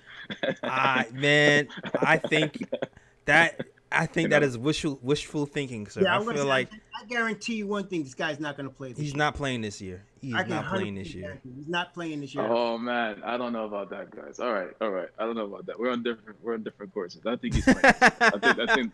I think they're bringing him in to play. Like I think they're not buying anybody out for not playing. I think he's gonna come in. He's gonna find playing. Listen. I think, I don't know where it's gonna come from. I have no idea. I have no idea where it's coming from. You know how I know he's not gonna play? I'm breaking it down to you right now. I'm listening. Tom Thibodeau's favorite point guard in the entire world is on this team. And Derrick Rose. Derrick Rose. And Derrick Rose is still not starting. And that's his man's. He brings him everywhere he goes. So there's no way that his man's is not starting. And then you bring in another man's from Argentina, and he's gonna leap and he's gonna play. Yeah. Over. That's not. And he's training camp, ain't been to the practice. I didn't say he was gonna start. I didn't say Luka was gonna start. He's I think he's gonna play. He's not gonna play. He's not gonna play. He's gonna be in practice. He's gonna be in practice. He's gonna play in practice. He's gonna play in practice. They got him for next year. They got him for next year. Yeah. All right, guys. You know, I really appreciate your perspective, of course, man. And I do respect. If we're wrong, call us back and call us out. If we're wrong, call us. Yeah. Call us, make fun of us, do all that. I told you so. Yeah. You didn't have to tell me that. He's like, I was already gonna do it. You didn't have to tell me that.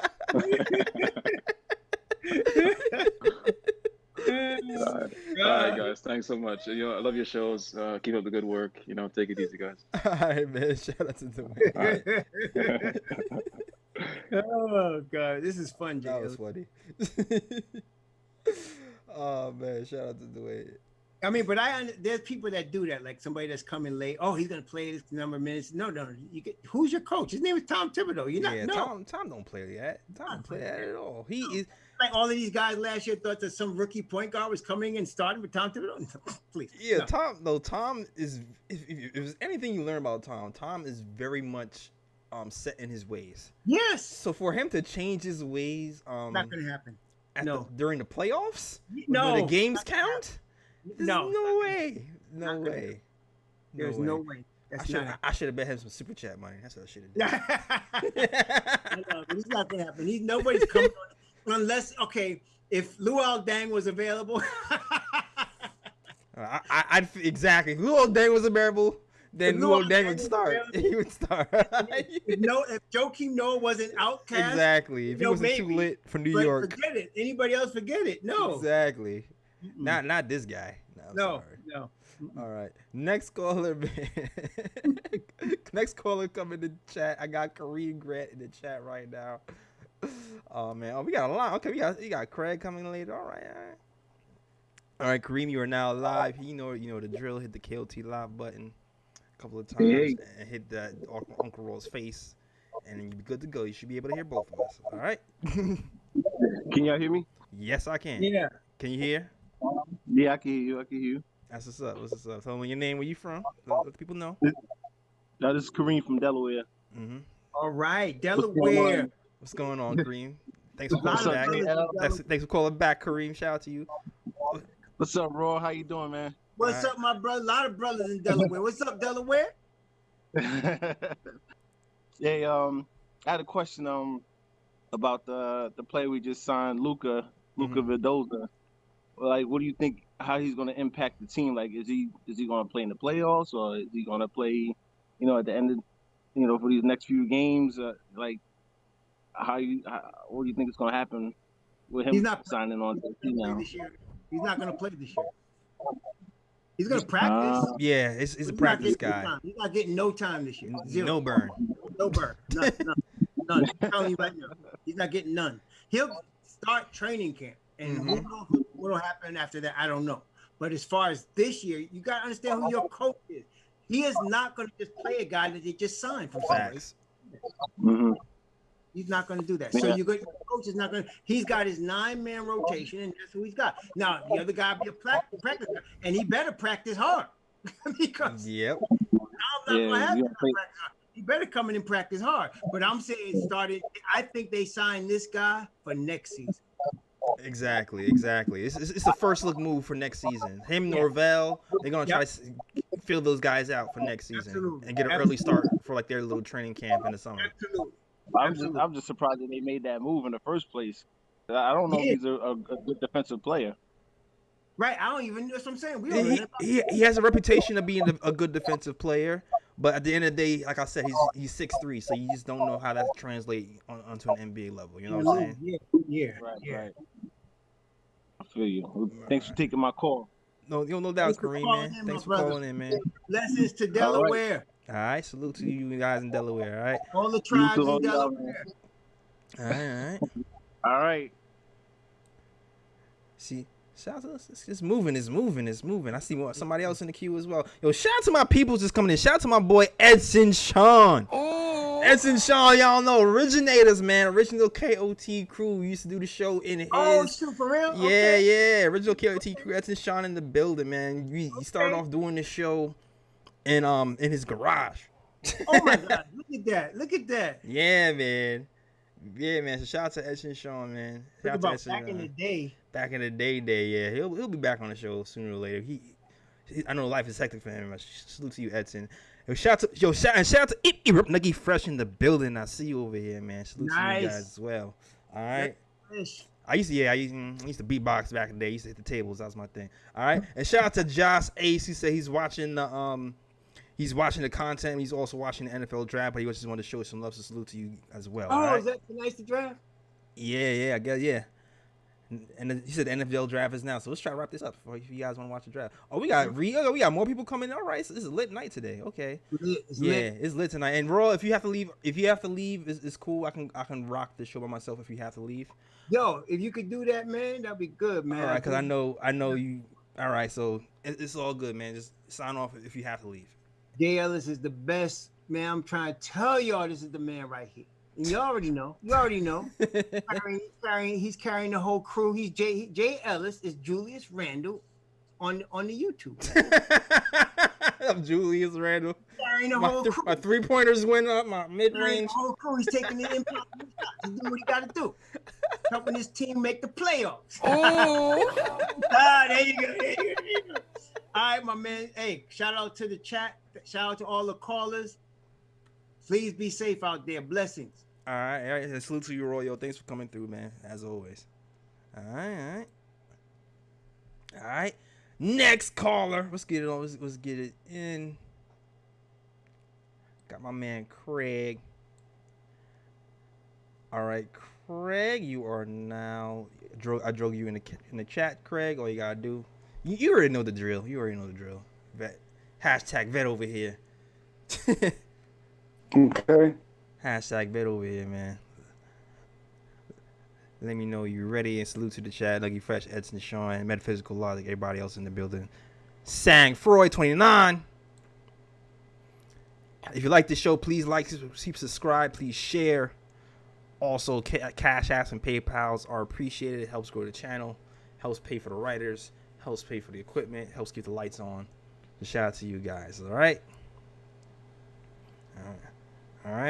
Can be anywhere else. Also, shout out to the mods, man. Cody Emmanuel's in here holding it down. One of the first followers of the KOT show back when he's in the garage kicking it with Kathy, with Ryan, and my man Edson and Sean, where everything originated at. During the Phil Jackson era is when it all started, man. When Phil Jackson just got here, Derrick Rose, Joakim Noah, the first episodes of the KOT show started. I think that was 2016, I believe. All right. Yeah, let me know when you're ready, Craig. Okay, so I go ahead and I click on the KOT Live, right? Mm-hmm. KOT. Mm-hmm. Yep, hit KOT Live. You can hear me? Okay, I'm pressing that. I press Jay Ellis, and I can hear you, but I can't see anybody else. Okay, that's fine. Because you know why? Because Raw left. That's why. So you're good. Okay. So you're good. Raw left. That's why you can't see him. So that's why it looks different right now. Okay. All right, cool. So I just want to give a shout out to KOTV. My man Jay Ellis, mm-hmm. and Nick of Time, and all of the crew. Blessings, and y'all spoke about just about everything. The topics that I wanted to touch on, and y'all made some very interesting points. The first thing was that I wanted to speak about was the last time I was on. I was saying how I appreciated Obi Toppin and how he's now picking his game up. He's like really showing himself out there. Like he wants to be a true Knick. You know, like they ain't trying to be silent no more. You know, when he's doing this, when he's getting the ball, he's trying to make some noise. Other than the fact he's only doing it like once in a while. You know, when he does it, he's aggressive. Yeah. He looks like, yeah, that's the other the other head of the monster that I was telling you about, the two-headed monsters in our power forward. And then he'll get passive, and then he'll set picks, and then he'll swing back to the arc, and then wait to set another pick. I just want him to just get mean and just take it to the hole and rah, you know. Yeah, you know, it's hard for big guys to really take over a game, especially big guys who are rookies who don't have point guard skills.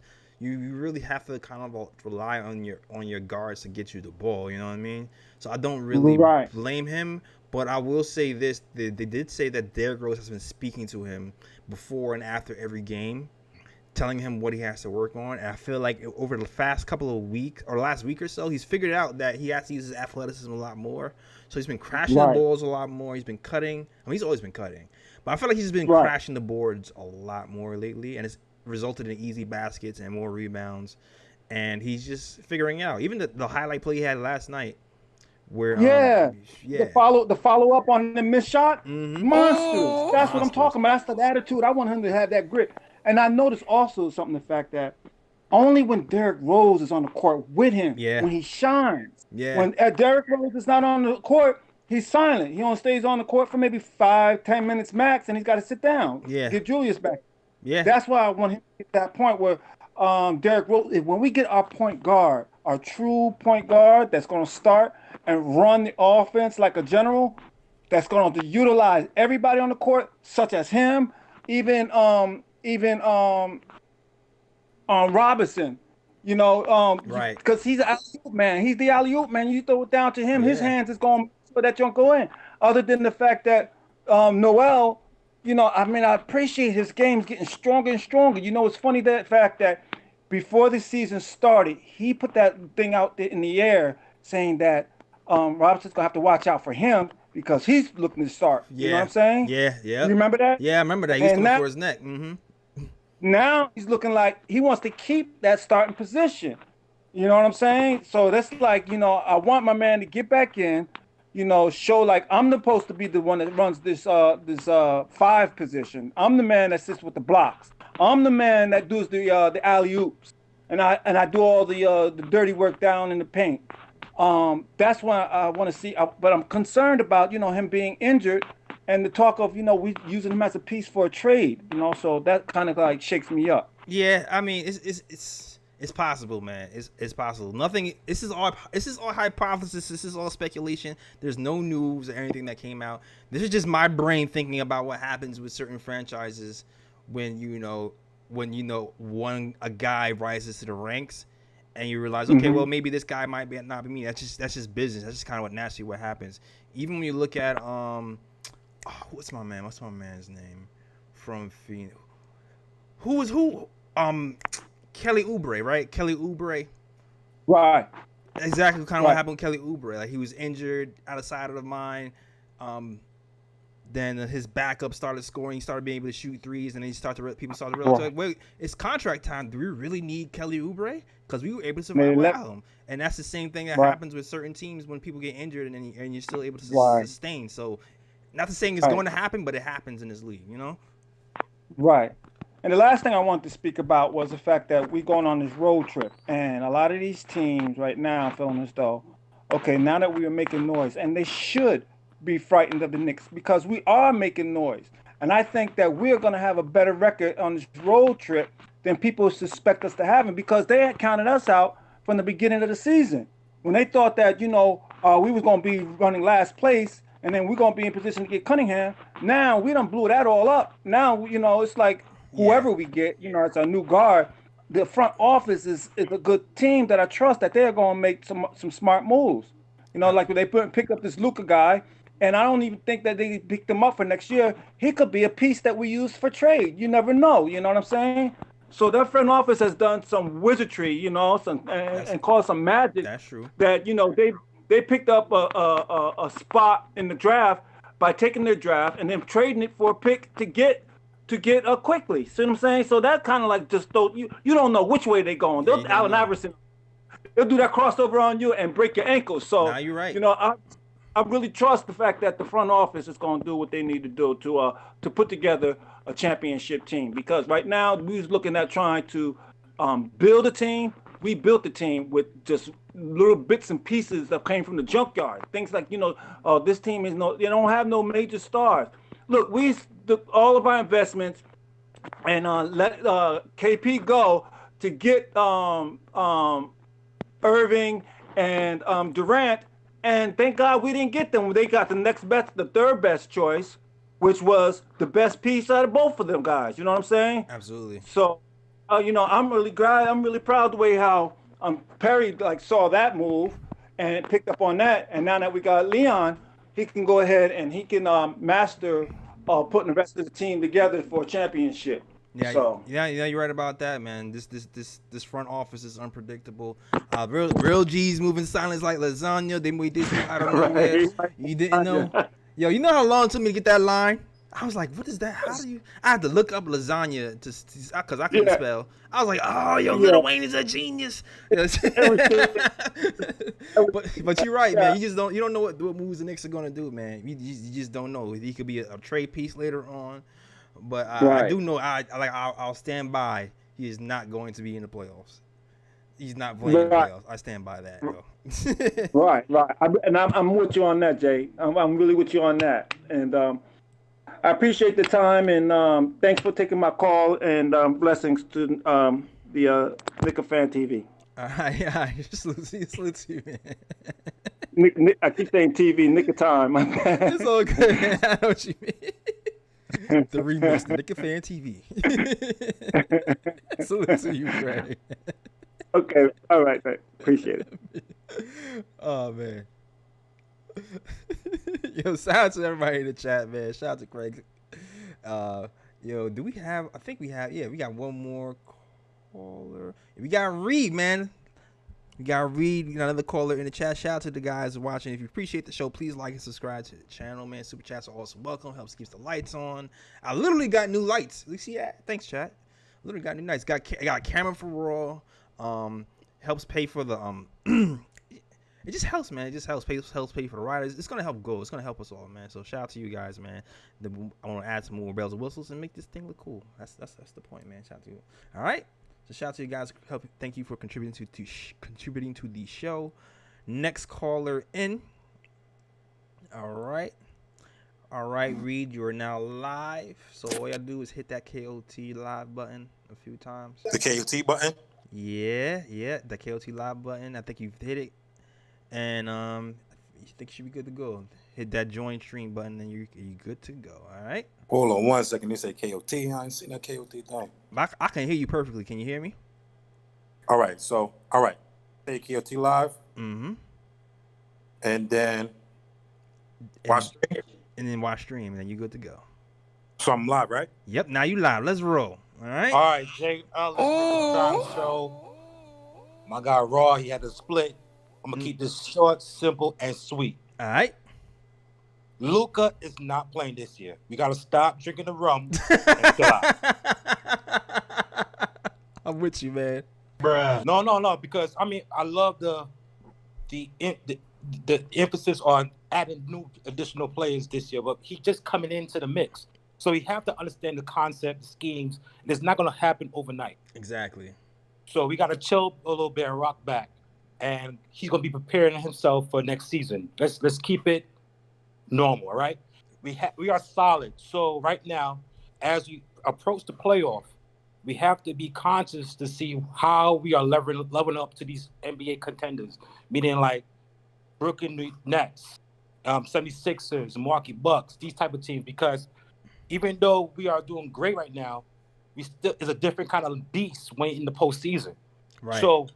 So we have to acknowledge that. As we go get ready for the draft, we have one of the best assets, and Raw has said it before, and he has said it numerous times. Our best assets is the management and our coaching staff. Absolutely. And we have to acknowledge that. And we have to understand that these are not bums. You're not scrubs. You're not dummies.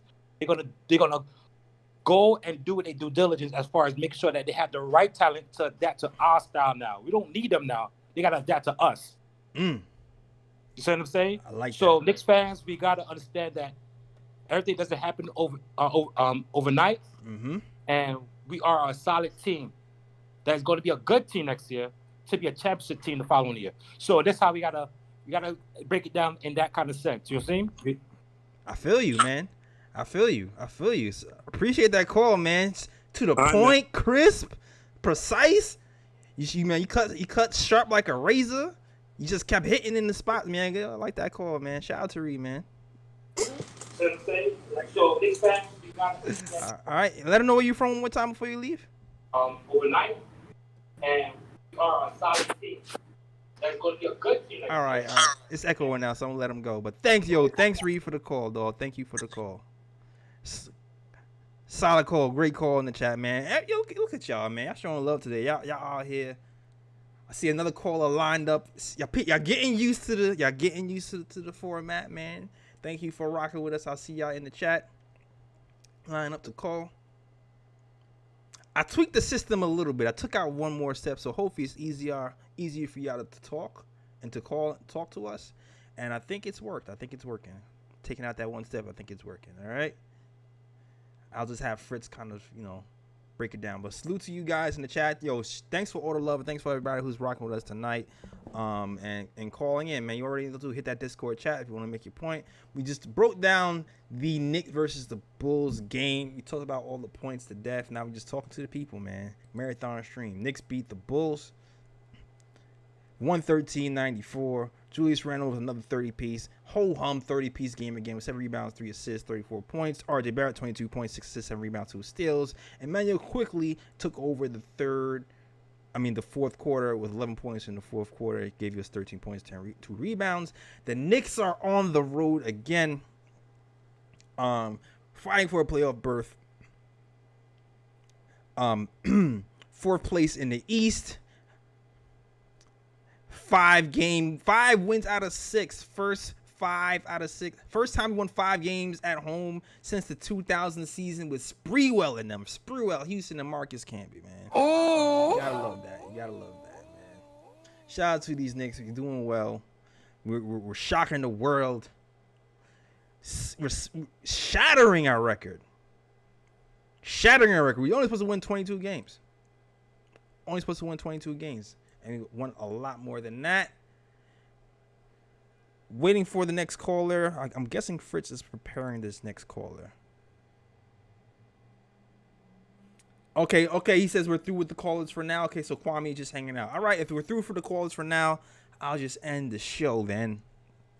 But shout out to you guys in the chat. One last shout out to the chat. Shout out to Fritz. Thank you for rocking it with us. JT Riddick, D Nice, Raw, Garvika, the Shells, Dripmore. Y'all been here for a long time, rocking for the whole show. Thanks for you guys who's been here from the start to finish. Thanks for the newcomers, and thank you for rocking with the KOT show. All right, that is our show. Thank you guys for watching. The next show should be, let's see, looking at this Knicks schedule.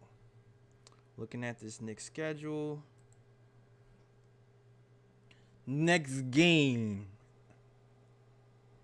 Okay, this is the Hawks schedule. I'm sorry. The next game is Sunday. So the next show will be Sunday night. Usually Raw is available Sunday night as well. So most likely Raw will be with me Sunday night. If not, I'll see if I get Alex or somebody else to rock with me on Sunday night after this Rockets game. And hopefully we'll be celebrating a Knicks win. And then after that, there is a game on Monday. Now, I'm going to tell you, this West Coast trip, I'm doing things differently, all right? So, there's going to be morning shows next week. Okay? There's going to be morning shows next week for these West Coast games. All right? I'm thinking about doing morning shows. Let's see.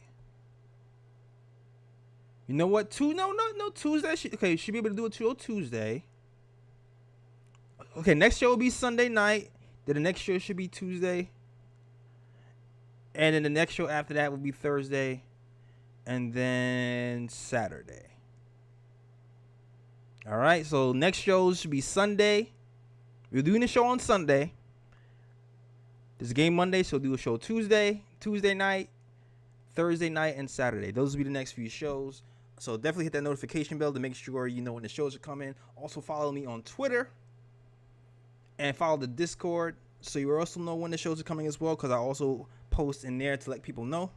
All right, and also follow us on Instagram as well. We're on a road to 10K followers on Instagram. Once we get to 10K for us, it's gonna be nice, man. We get the little swipe up feature. It's gonna help us grow the channel as well. So please follow us on Instagram. Help us to get to 10K followers. It'll help us out tremendously. All right. But that is our show. You can find us on those platforms. On Twitter at the KOT Show. On Instagram at the Knick of Time Show, and also on Facebook at the Knick of Time Show. And also follow us on our website. That is on the knickoftimeshow.com. And there, listen, man, listen. There is where you can read our great articles. Ken just wrote a pretty dope article about R.J. Barrett being compared to Derek Jeter. You can also subscribe to the show as well. Or subscribe as well. Catch all our blogs. And also, if you want to buy merch, you can buy merch as well, all right? Hold on a second. I'm trying to... Things get tricky sometimes.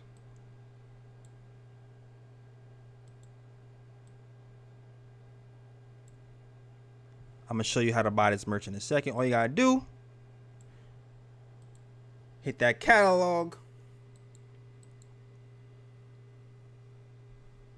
And you get the merch, all right? Get that KOT hat. Shout out to people buying the KOT hat. Some hats just went out today. So you should be getting some emails soon about that.